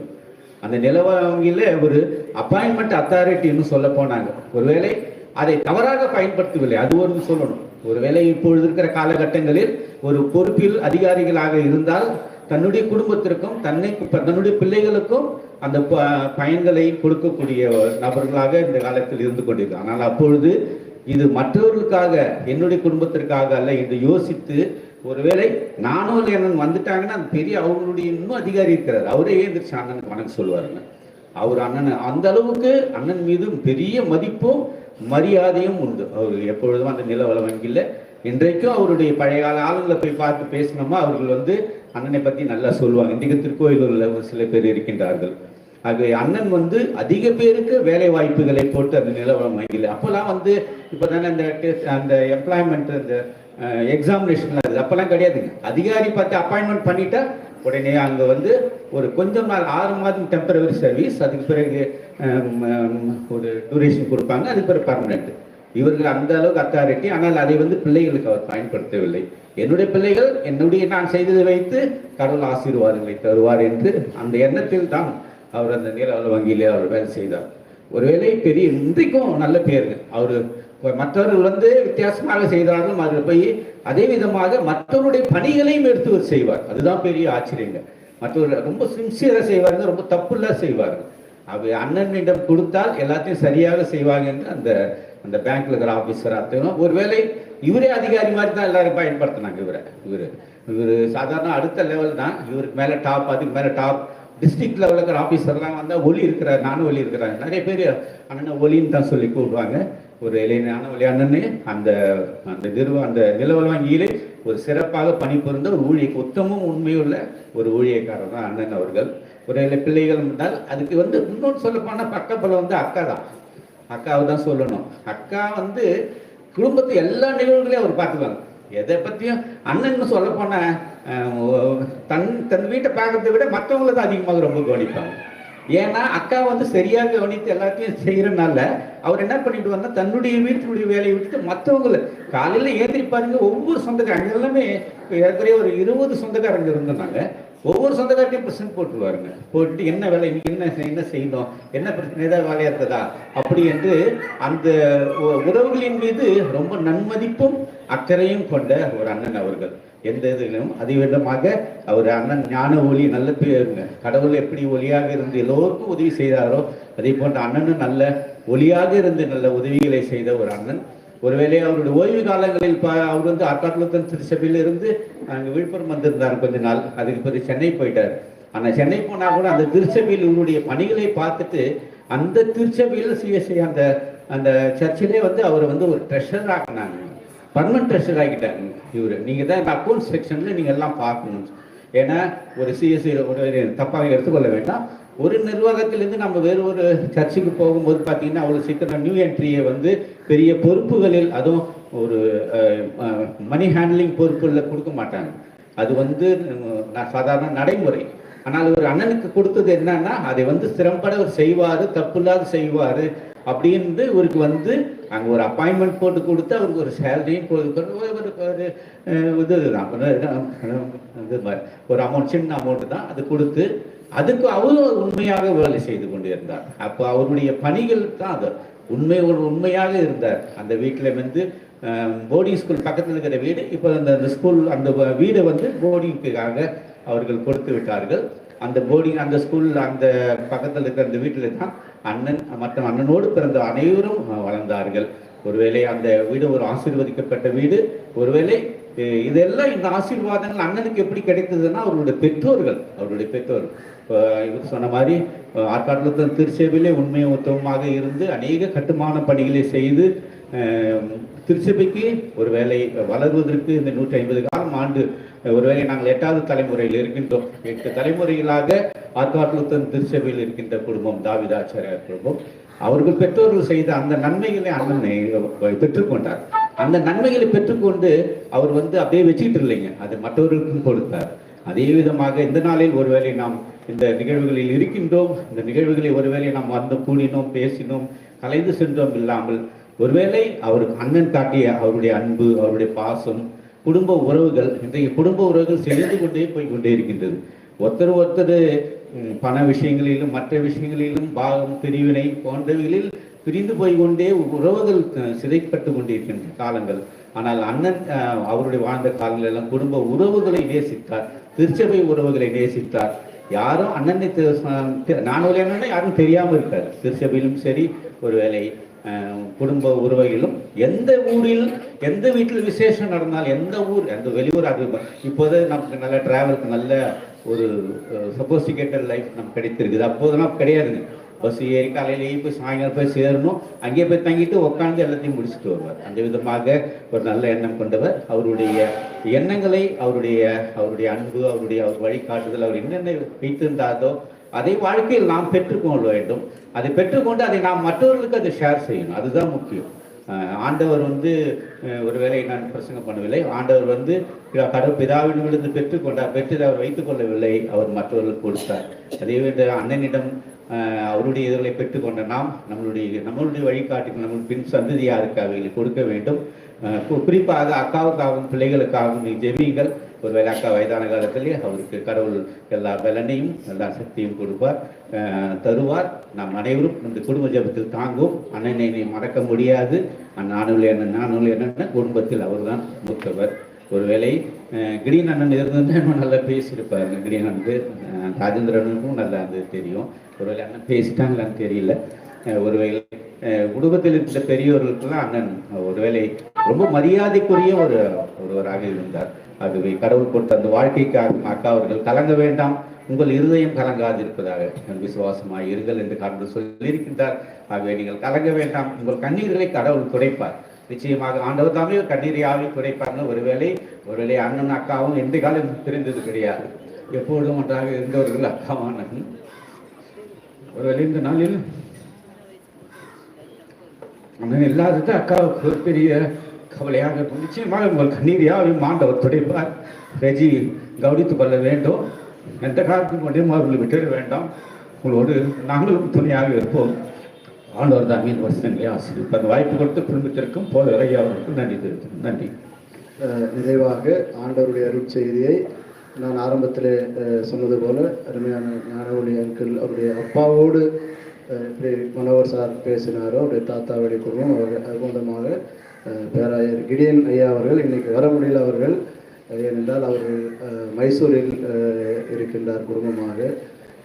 அவருடைய ஆழ்ந்த இரங்கலை இங்கே தெரிவித்து இருக்கின்றார்கள். இவருடைய ரொம்ப ஃபீல் பண்ணி அவர் வர முடியலன்றதை யூனிஸ் அம்மா அவர்கள் சொல்லியிருக்கிறார்கள். அவருடைய நாங்கள் வரவில்லை என்று சொன்னாலும் டேவிட் ராஜன் அவர்கள் வந்திருப்பது எங்களுக்கு மகிழ்ச்சி, குடும்பத்தினுடைய பிரதிநிதி என்று சொல்லியிருக்கிறார்கள். அவர்கள் இன்னைக்கு காலைல நாங்கள் கேட்டு விட்டோம், ஆக்சுவலாக ப்ரேயர் மீட்டிங் தான் வரேன்னு சொன்னார். நான் ரொம்ப ரெக்வஸ்ட் பண்ணேன், சர்ச்சுக்கு வந்து செர்மன் கொடுத்தீங்கன்னா நல்லா இருக்குன்னு சொல்லிட்டு காலையிலேயே வந்து விட்டு ஆராதனையில் பங்கெடுத்து செய்தியை கொடுத்தார்கள். அவருடைய இந்த நாளிலே அவர்கள் குடும்பத்திற்கு ஆறுதலாக கடவுளுடைய வார்த்தையை பகிர்ந்து கொள்ள நான் அன்போடு கேட்டேன்.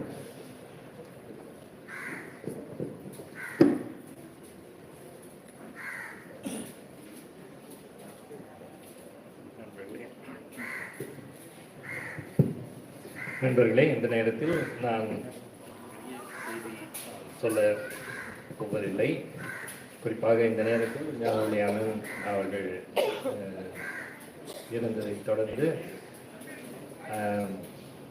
அக்கா அவர்களுக்கும் குடும்பத்தினர், குறிப்பாக அந்த நேரத்தில் கூட இருந்து பார்த்து கொண்ட ரெஜினா, செல்வராஜ் ஐயர் அவர்களை நான் பாராட்டுகின்றேன். ஏனென்றால் நம்ம வளர்க்கின்ற நேரத்தில் நம்மை பாதுகாத்தவர்கள் ஒரு பக்கம் இருந்தாலும் அவர்களை பாதுகாக்கின்ற பொறுப்பு என்பது நம்முடைய என்னது பயிற்சி.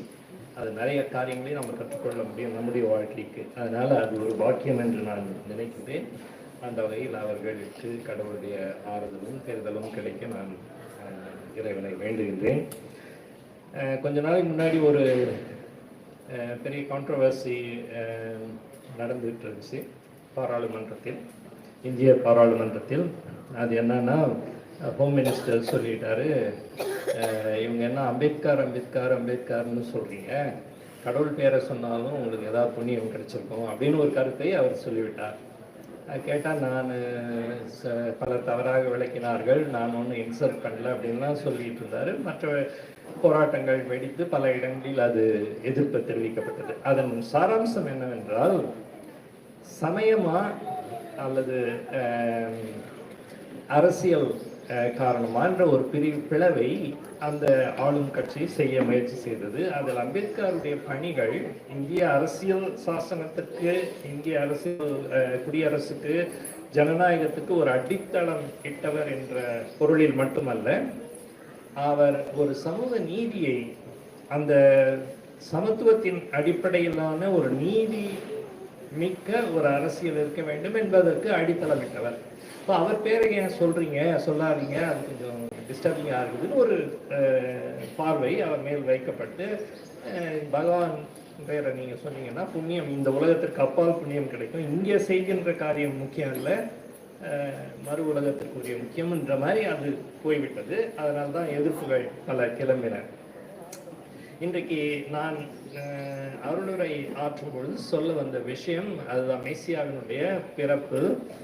அவர் சமாதான பிரபு என்றால் இன்றைய சொசைட்டி சண்டைக்கான சொசைட்டியாக இருக்குது, அபகரிக்கும் சொசைட்டியாக இருக்குது. அப்படி இல்லை, அவர் சமாதானத்தின் பிரபு என்று சொல்லி, அவர் அந்த சமாதானம் நீதியின் அடிப்படையில் வருகின்ற சமாதானம், எளியவர்களுக்கான அனைவருக்கான வாழ்வு தரும் சமாதானம் என்பதை தான் நான் குறிப்பிட விரும்பினேன். ஆசி என்பதும் கூட அந்த பொருளில் தான் வருகின்றது என்று நான் சொல்ல முயற்சி செய்தேன். அதில் ஒன்று, அந்த ஆசி பற்றி சொல்லும் பொழுது ஆரோனின் ஆசீர்வாதம் எண்ணாகமம் பகுதியில் வருகின்ற அந்த பகுதி 6ஆம் அதிகாரத்தில் நசீர் என்ற ஒரு பேருக்கு பொருளும் அந்த ஆசீர்வாதமும் வரும். நசரேயன் என்ற வாக்கியத்திலிருந்து அதை எடுத்தேன். அது அந்த ஆசீர்வாதம் என்ன என்றால், ஏன் அந்த ஆசீர்வாதம், அந்த ஆரோனின் ஆசீர்வாதத்தின் பொருள் என்ன? ஒரு ஒரு ஆராதனையிலும் அது முடிவில் சொல்லப்படுகிறது. அதன் பொருள் என்ன என்றால், கடவுளை பற்றி பகவான் சொன்னால் போதுன்ற இது கிடையாது. கடவுளின் வார்த்தையை கேட்டு அதன்படி நடக்கணும் அப்படின்றது அதனுடைய சாராம்சம். அப்போ நடக்க வேண்டும் என்றால் அதற்கு தான் அந்த ஆசி. இப்போ இது வரைக்கும் கேட்டுட்டீங்க கடவுளுடைய வார்த்தையை. நீங்கள் வெளியே போனீங்கன்னா கடவுள் உங்கள் மேல் தன் முகத்தை திருப்பி உங்களை ஆசீர்வதிப்பாராக அப்படின்னு அது வரும். கடைசியில் சமாதானத்தை உங்களுக்கு தந்தருள்வாராக. அந்த சமாதானம் என்பதும் நீதி என்பதும் நடைமுறைப்படுத்த வேண்டிய ஒன்று. அது சமயத்துக்கு முரண்பட்டதல்ல, அதுதான் செய்யணும். அதுக்கு தான் ஆசீர்வாதம், அந்த ஆசீர்வாதம் என்று நாம் புரிந்து கொள்ளலாம். அந்த வகையில் அண்ணன் ஞானவழி அண்ணனை பற்றி சொல்லும் பொழுது எனக்கு ஜாஸ்தி குடும்பத்தின் காரியங்களை பற்றி நான் அதிகம் எனக்கு தெரியாததுக்கு ஒரு 2 காரணங்கள் இருக்கின்றது என்று நினைக்கிறேன். நான் என்னுடைய வீட்டில் இளையவன். முதியவராக இருந்தால், பெரியவராக இருந்தால் என்னுடைய அண்ணன் பிஷப் கிடியன் அவர்கள் அந்த பொறுப்பை இருந்தார்கள். நான் சிறியவன் என்பதால் மற்றவர்கள் பார்த்துக் கொள்வார்கள் என்று சிலரை விட்டுவிடுவது சந்திப்பதில்லை. 2வதாக என்னுடைய பணியும் வெளியில் அமைந்து விட்டது. நான் வெளியில் வேலை செய்து வந்தேன். அதனால் நான் இப்பொழுது பார்க்கின்ற வாய்ப்பு இருந்தது. அதனால் நான் கடவுளுக்கு நன்றி செலுத்துகிறேன். நான் இதுவரைக்கும் நிறைய பேரை பார்க்க முடிந்ததில்லை, பேச முடிந்ததில்லை. ஆனால் ஞானவழி அண்ணன் ஏற்கனவே சொன்னது போல என்னுடைய தாத்தாவும் அவருடைய அப்பாவும் உடன் பிறந்தவர்கள். அவர்கள் குடும்பத்தை பொறுத்த வரைக்கும் நான் அறிந்த வரையில் பல திறமை மிக்க காரியங்களை செய்திருக்கின்றார்கள். ஆனால் அவர்கள் குடும்பத்திலும் ஒரு பிரச்சனை என்னன்னா, அவர்களும் அவர்கள் பேசுவது ரொம்ப சாந்தமான. இப்போ நான் இந்த அருளுரையில் சாந்தம் சமாதானத்தை பற்றி பேசினேன். அவர்களுக்குள்ள கொஞ்சம் கோபக்காரர்கள் என்று பெயர் வாங்கினவர்கள். அவ்வளோ சாந்தமாக பேசுகிறவங்க இல்லை. அதனால் குடும்பத்திலையும் பல பிரச்சனைகள் பின்னாடி ஒருத்தர் பேசாத ஒரு நிலையும் வந்திருக்கின்றது. ஆனால் அடுத்த ஜென்ரேஷன் அது வித்தியாசமான ஜென்ரேஷன்ஸ். அதனால் அது ஒரு ஜென்ரேஷன் அப்படி இருந்துச்சுன்னா எல்லாம் இருக்கும்னு அவசியம் இல்லை. அந்த வகையில் ஞானவழி அண்ணனை பற்றி நான் அறிந்த காலம் 60s, லேட் 60s, 2ஆம் பாதி 60ஆம் ஆண்டுகளில். அந்த சமயத்தில் நாங்கள் குடும்பமாக திருக்கோயிலூர் சென்ற சமயத்தில் அங்கு நான் வசித்த நேரத்தில் அவர்களை சந்தித்திருக்கின்றேன், அவர்களோடு பழகியிருக்கின்றேன். அதிலும் குறிப்பாக என்னுடைய தோழர்களாக இருந்தவர்கள் கேபா அவர்களும், அம்மா, நாங்கள் பேட்மிண்டன் விளையாடுவது இதெல்லாம். ஜோ இன்னும் நான் பள்ளியில் படிக்கின்ற சமயத்தில் ஜோ அவர் எனக்கு ஒரு இணையாக ஒரு கிளாஸ் கீழே ஒரு படித்திருந்தார். அதனால் நாங்கள் சகோதரர்களாக கொஞ்சம் பழகியிருக்கின்றோம். ஞானவழி அண்ணன் அப்பொழுதே பெரியவர்கள். நான் நினைக்கிறேன் அந்த சமயத்தில் தான் திருமணம் ஆகினதுன்னு நினைக்கிறேன் அவங்களுக்கு. அந்த நேரத்துக்கு அப்புறம் நான் ஜாஸ்தி சந்தித்ததில்லை அவர்கள் நேரத்தில். ஆனால் அந்த நேரத்தில் பார்த்த இம்ப்ரெஷன் அப்புறம் கடைசியாக நீங்கள் சொல்லுகின்ற பல நிகழ்ச்சிகளில் நான் இருந்ததில்லை. அதனால் அதில் பார்க்கும் பொழுது அவர் அந்த குடும்பத்திலும் சரி மற்றதிலும் அந்த சமாதானம் என்ற குணத்தை, ரொம்ப பொறுமையாக பேசுகின்ற அந்த குணத்தை, நடைமுறையில் காட்டுகின்ற குணத்தை, கடவுளுடைய வார்த்தையை கேட்கறது மட்டும் இல்லை, அதை செய்யறது, இந்த மாதிரி காரியங்களே அவர் சிறப்பாக செய்திருக்கிறார் என்று தான் நான் நினைக்கின்றேன். நடுவில் நான் இப்பொழுது ரிட்டையர்ட் ஆனதுக்கப்புறம் வந்த சமயத்தில் அவர்களை சந்திக்க வேண்டும் என்று விரும்பின போதிலும் நான் அதை செய்ய முடியவில்லை. அதற்காக வருகினேன். அதனால் இந்த நேரத்தில் நான் அவர்கள் குடும்பத்தை சந்திக்க வாய்ப்பு கிடைத்தது. அவர்களுக்கு ஆறுதல் தர வேண்டும் என்று நான் கடவுளை வேண்டுகின்றேன். அதனால் அந்த செய்தியை சொல்ல வேண்டும் என்றால், இந்த சமாதானத்தை ஏற்படுத்துவது, மேசியா சமாதான பிரபு என்று நாம் சொல்லுகின்றோம் என்றால், இந்த சமுதாயத்திற்கு அந்த சமாதானம், ஷலோம் என்ற சமாதானம் நீதியின் அடிப்படையில் தான் கிடைக்க வேண்டும், சமத்துவத்தின் அடிப்படையில் தான் கிடைக்க வேண்டும். நான் முதல்ல சொன்ன மாதிரி அம்பேத்கர் உடைய கருத்துக்களின் படியான ஒரு சமாதானம் தேவைப்படுகிறது. அது போன்ற ஒரு காரியத்தை செய்த முன்னோடியாக நான் அவரை பார்க்கிறேன். அதை நடைமுறையில் காட்டுகின்ற அண்ணனாக அவரை நான் பார்க்கின்றேன். அதனால ஒரு வசனத்தை நான் வைத்து உங்களுக்கு அது ஆறுதலாக அந்த வசனத்தை நீங்கள் மனதில் கொள்ள வேண்டும். யாக்கோபின் நிருபத்தின் 3ஆம் அதிகாரத்தில் வருகின்ற ஒரு வசனம்.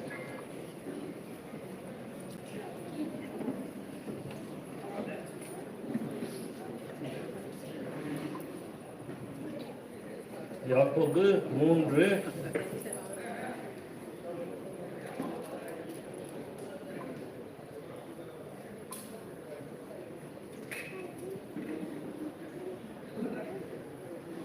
அது வந்து ஞானொளி அண்ணன் பேரும் ஞானம் என்றிருப்பதனால் இங்கே ஞானம் என்பதை பற்றியும் அது வருகின்ற அந்த வசனத்தோடு நான் சேர்த்து படிக்கிறேன். 17, 18 இதை நீங்கள் மனப்பாடம் செய்து சிறப்பான மிகச்சிறந்த ஒரு வசனம் என்று நான் நினைக்கின்றேன்.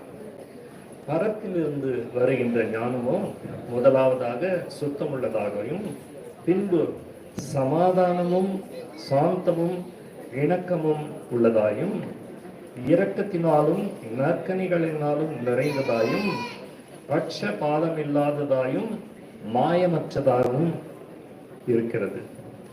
நீதியாகிய கனியானது சமாதானத்திலே நடப்பிக்கிறவர்களாலே சமாதானத்திலே விதைக்கப்படுகிறது. இந்த வசனத்தோடு நான் குடும்பத்தினருக்கு கடவுள் ஆறுதல் அளிக்கிறேன்.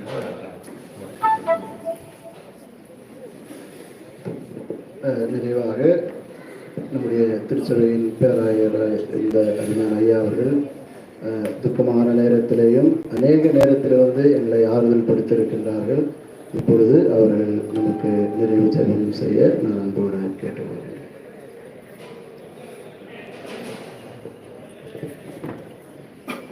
ஜெபம் செய்வோம்.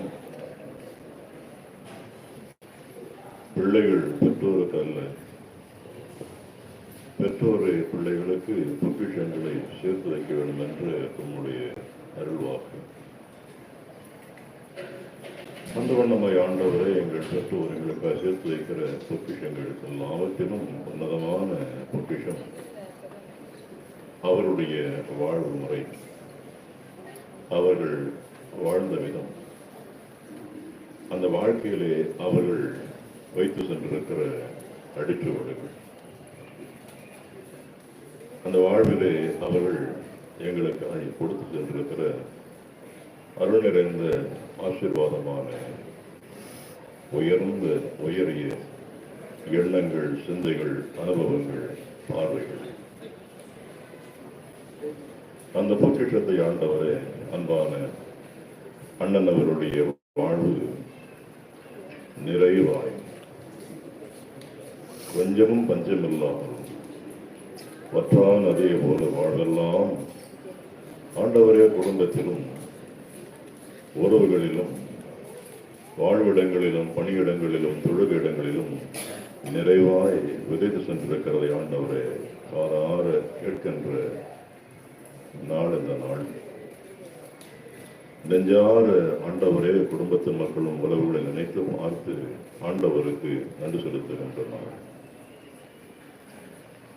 உங்களுடைய அருட்கொடைகளில் எல்லாவற்றிலும் உயர்ந்த அருட்கொடை ஆண்டவரே எங்களுடைய முன்னோர் பெற்றோர் வாழ்ந்த வாழ்வு, இந்த வாழ்வினாலே எங்கள் மீது ஊற்றப்படுகின்ற மரபு வழி ஆசீர்வாதங்கள், நினைவுகள், அனுபவங்கள், ஆற்றங்கள், அந்த வண்ணமாய் ஆண்டவரே கர்த்தாவே அன்பான ஆண்டவர்கள் குடும்பத்திலும் திருச்சபையிலும் சமுதாயத்திலும் ஆசீர்வாதமான தகப்பனாய் ஆண்டவரே அவர் வாழ்ந்து நிறைவான வாழ்வை பெற்று ஆலமரம் போல தழைத்த ஆண்டவரே சுவாமி வளர்ந்து உயர்ந்து நிழல் தருகின்ற விருட்சமாய், கனி தருகின்ற விருட்சமாய் வாழ்வினரெல்லாம் வாழ்ந்து உங்களுடைய பரமழைப்பில் நாளும் நேரமும் வருகிற பொழுது பெருமிதத்தோடு ஆண்டவரே கும்படமாய் கடந்து வந்திருக்கிறதை காணுகிறோம். ஒருமையானவராகிய நீரும் ஒருமையோடு வந்து நல்லது உண்மமும் ஒத்தமும் உள்ள ஊழியக்காரனே, வாழ்வு என்கின்ற இந்த பயணத்திலே நீ உண்மையாயிருந்தாய், கருத்தாயிருந்தாய். பெருமிதத்தோடு நான் உன்னை அழைக்கிறேன், என் மகிமைக்குள்ளாய் கடந்து வா என் பிள்ளை என்று ஆண்டவரை கடவுள் அழைத்திருக்கிற அழைப்பு. இவற்றையெல்லாம் ஆண்டவரே சுவாமி அனுபவங்களை பெற்றிருக்கிற குடும்பத்தின் மக்கள் உறவுகள் போற்றுகிறோம், அந்த வாழ்வுக்காக நன்றி செலுத்துகிறோம். ஆண்டவரே அவரை ஒப்புவித்திருக்கிற அன்பான அக்கா அவர்கள், பிள்ளைகள், ஆண்டவரே குடும்பத்தின் மக்கள் உறவுகள், உடன்பிறந்த மக்கள், ஆண்டவரே கர்த்தாவே உடன் விசுவாசங்கள், திருச்சபை என்றெல்லாம் ஆண்டவரே அனைவரையும் உங்களுடைய அருளுக்கும் ஆறுதலுக்கும் அடைக்கலத்தில் ஒப்படைக்கிறோம். ஆண்டவர் தமது சிறகுகளினாலே உன்னை மூடுவார். அவர் சட்டைகளின் கீழே நீ அடைக்கலம் புகுவாய் என்று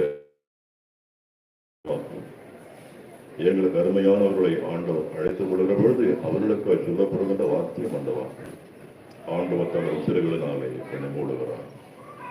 அவர் சட்டைகளின் கீழே நீ அடைக்கலம் புகுகிறாய் என்று ஆண்டவர்களே சொல்லி அழைக்கிறேன். அவரை ஒப்புவிக்கிற மக்களுக்கும் கடவுள் கொடுக்கின்ற அல்வாக்கு என்பதால் ஆண்டவர் தமது சிறுகளினாலே உங்கள் வாழ்வின் ஓட்டத்திலே தொடர்ந்து உங்களை மூடுவார். நிழலினாலே காத்துக் கொள்ளுவார். அவருடைய சட்டைகளின் நிழலிலே நீங்கள் வாழ்வினாலெல்லாம் அவருடைய அடைக்கலத்தை காண்பீர்கள் என்கின்ற உங்களுடைய அடைக்கலத்திற்கு மாறுதலுக்கு ஆண்டவரை குடும்பத்தின் மக்கள் எல்லாரும் படைக்கணும். உன்னதமான உங்களுடைய பிரசன்னத்தின் பாதுகாவலும் பராமரிக்கிறதை மாடுகை ஆண்டவரே குடும்பத்தின் மக்களை, உறவுகளை, ஒட்டாரை ஆளுவதாக, திருச்சபை ஆசீர்வதிப்பதாக கிறிஸ்துவுக்குள்ளாய் ஒப்புவித்திருக்கிற அருமையானவர்களை கிறிஸ்துவின் பிரசன்னத்தில் நாங்களும் ஆண்டவரை ஒரு நாளுமுறை மக்களாய் சந்திப்போம் என்கின்ற நித்திய வாழ்வின் நம்பிக்கை ஆண்டவரே குடும்பங்களை மக்கள் ஏற்றட்டும். எல்லாவற்றையும் எங்கள் ஆண்டவர் மேற்பெறும் இயேசு கிறிஸ்துவின் திருப்பெயரால் தாழ்மையோடு கூட வேண்டிக் கொள்ளுகிறோம் பிதாவே. ஆமென்.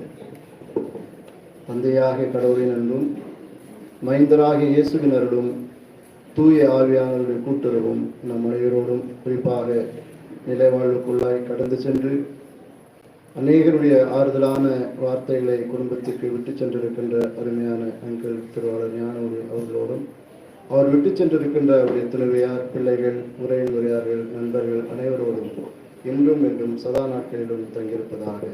ஆமென். நாம் ஜெபநிலையிலிருந்து ஒரே ஒரு பாடல், 2 சரணங்களை பாடுவோம்.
நன்றி உரை அவருடைய 2வது மகள் திருமதி ரஜினி கிருஷ்ணன்.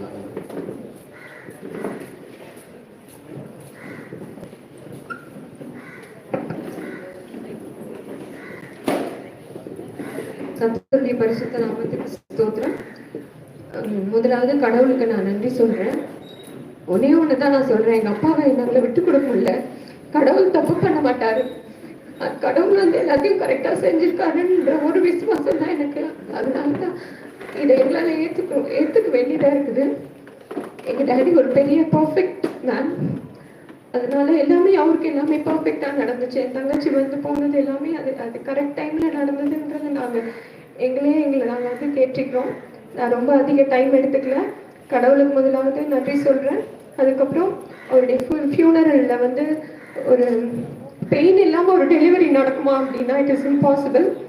ஆனா எங்க அப்பா இறந்தப்ப நாங்க எல்லாரும் எவ்வளவு தவிச்சு போனோமோ அந்த ஒரு பெயினே இல்லாம இந்த திருச்சபை மக்கள் வந்து எங்களை தாங்கி எல்லாவற்றையுமே செஞ்சாங்க. சொல்றதுக்கு எனக்கு வார்த்தைகளே இல்லை. எங்க ஸ்கூல் ஹெச்எம் இந்த இடத்த கொடுத்துருக்காங்க, ஸ்டாஃப், என் கூட இருந்த எல்லாருக்காகவும் நான் ரொம்ப நன்றி சொல்றேன். எங்களோட ரிலேட்டிவ்ஸ் எவ்வளோ தூரத்துல இருந்து எல்லாரும் வந்தாங்க. வர முடியாதவங்க இந்த நாள்ல வந்து அதிகமா அவங்களுடைய அன்பை தெரிவிச்சிருக்காங்க. எல்லாருக்காகவும் நான் அதிகமா நன்றி செலுத்துறேன். அதுக்கப்புறம் எங்க டாடியோடைய அன்பை வந்து எங்களுக்கு பிரதர்ஸ் இல்லைனாலும் எங்க அப்பா கூட பிறந்த எல்லாரும், நான் பேர் சொன்னா நிறைய சொல்லிட்டே இருக்கலாம். இன்னைக்கு பேசின எல்லாருக்காகவும் நான் அதிகமா நன்றி சொல்றேன். அதுக்கப்புறம் எனக்கு மெசேஜ் கொடுத்த ஐயாக்காக நன்றி சொல்கிறேன். எனக்கு ஸ்டேஜில் வந்திருக்க பாஸ்டர்ஸ், அன்னைக்கு ஃபியூனரலில் அட்டன் பண்ண பாஸ்டர்ஸ், இந்த மாதிரி எங்களை ஒவ்வொருத்தரும் எங்களை தாங்கி எங்களை இந்த நாள் வரைக்கும் எங்களை ஆறுதல் படுத்திட்டு இருக்கிறதுக்காக நான் அதிகமாக நன்றி சொல்கிறேன்.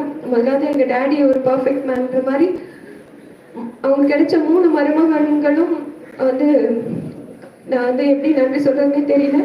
எங்கள் அப்பாவுக்கு பையன்கள் இல்லை, ஆனால் 3 பேருமே பையன்களாக இருந்து எங்கள் அப்பாவுக்கு செய்ய வேண்டியது எல்லாத்தையும் செஞ்சாங்க. நாங்கள் அதுக்கு ரொம்ப நன்றி கடனாக இருக்கிறோம். மீண்டுமாக நான் அதிக டைம் எடுத்துக்கல, வந்திருக்க ஒவ்வொருவருக்கும் நான் நன்றி சொல்கிறேன். உங்களுக்காக ஒரு உணவு ஆயத்தம் பண்ணியிருக்கிறோம். நீங்கள் அனைவரும் அதை உண்டு எங்களுக்கு ஆறுதல் செய்யுமாறு கேட்டுக்கொள்கிறேன். நன்றி. கிறிஸ்துவுக்குள் அன்பானவர்களே, உங்களுடைய இந்த நாளில் நீங்கள் எல்லாரும் வந்தீர்கள். உண்மையிலே நான் நன்றி சொல்கிறேன். குறிப்பாக குடும்பத்தின் அவருடைய பிள்ளைகளும் அவரோட உடன் பிறந்தவர்களும் எவ்வளோ நிகழ்ச்சியில் நான் கலந்துக்கிட்டு இருக்கிறேன். ஆனால் அவருடைய ப்ரேயர் மீட்டிங்கில் நிறைய பேர் சென்னையில் இருந்தும் மதுரையில் இருந்தும் நிறைய பேர் வந்திருக்கிற எல்லாருக்கும் நன்றி சொல்கிறேன். குறிப்பாக சீலோவாம் பிசிக்கு நான் நன்றி சொல்கிறேன். கல்லறையில் இடம் கொடுத்தார்கள். அதே மாதிரி நெல்லிக்குப்பம் பாஸ்டேட் கமிட்டி, அதாவது நினச்சி பார்க்க முடியாத அளவுக்கு அவர்கள் எல்லாரும் உதவி செய்தார்கள். டேவிட் அருள்ராஜன் சார் சொன்ன மாதிரி அன்னைக்கு வந்து அவரே பாடி எல்லாத்தையுமே ரெடி பண்ணார். அந்த மாதிரி எல்லாரும் உதவி செய்திருக்கிறார்கள். டெத்து ப்ரேயர் மீட்டிங்கில் மிஸ்டர் அருண் பீட்டர், மிஸ்டர் அர்பன்ராஜ் போன்றவர்கள் உதவி செய்திருக்கிறார்கள். எல்லாமே செய்திருக்கிறார்கள். என்னால் பெயர் குறிப்பிட வேண்டும் என்பதற்காக நான் குறிப்பிடுகிறேன். அன்னைக்கு டெத் அன்னைக்கு கண்டோரன்ஸில் வந்து நம்முடைய பிஷப் தாமஸ் ஐயா அவர்கள் வந்திருந்தார்கள். அதே மாதிரி சைலோமில் சாமுவேல் கென்னடி பிஷப் ஐயா அவர்கள் வந்திருந்தார்கள். உடைய ஐயா அவர்கள் காலையிலேயே வந்துவிட்டு எப்போதும் எங்கள் மீது அதிக அன்போடு அக்கறையோடு இருக்கிறவர்கள் அவர்கள் வந்தார்கள்.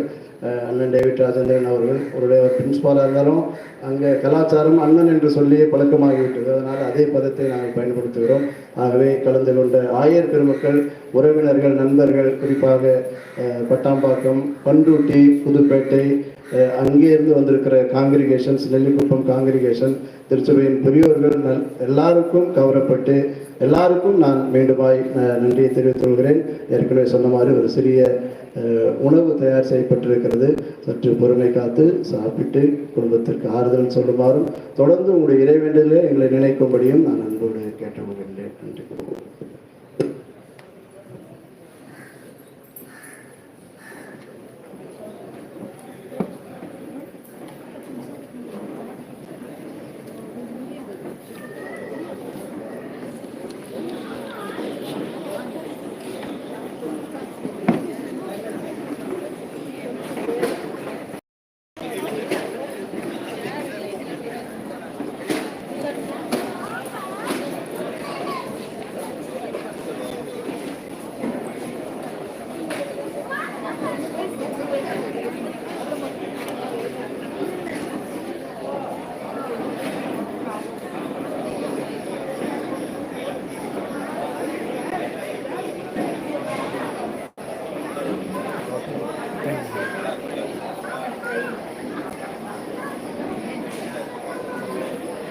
Bye.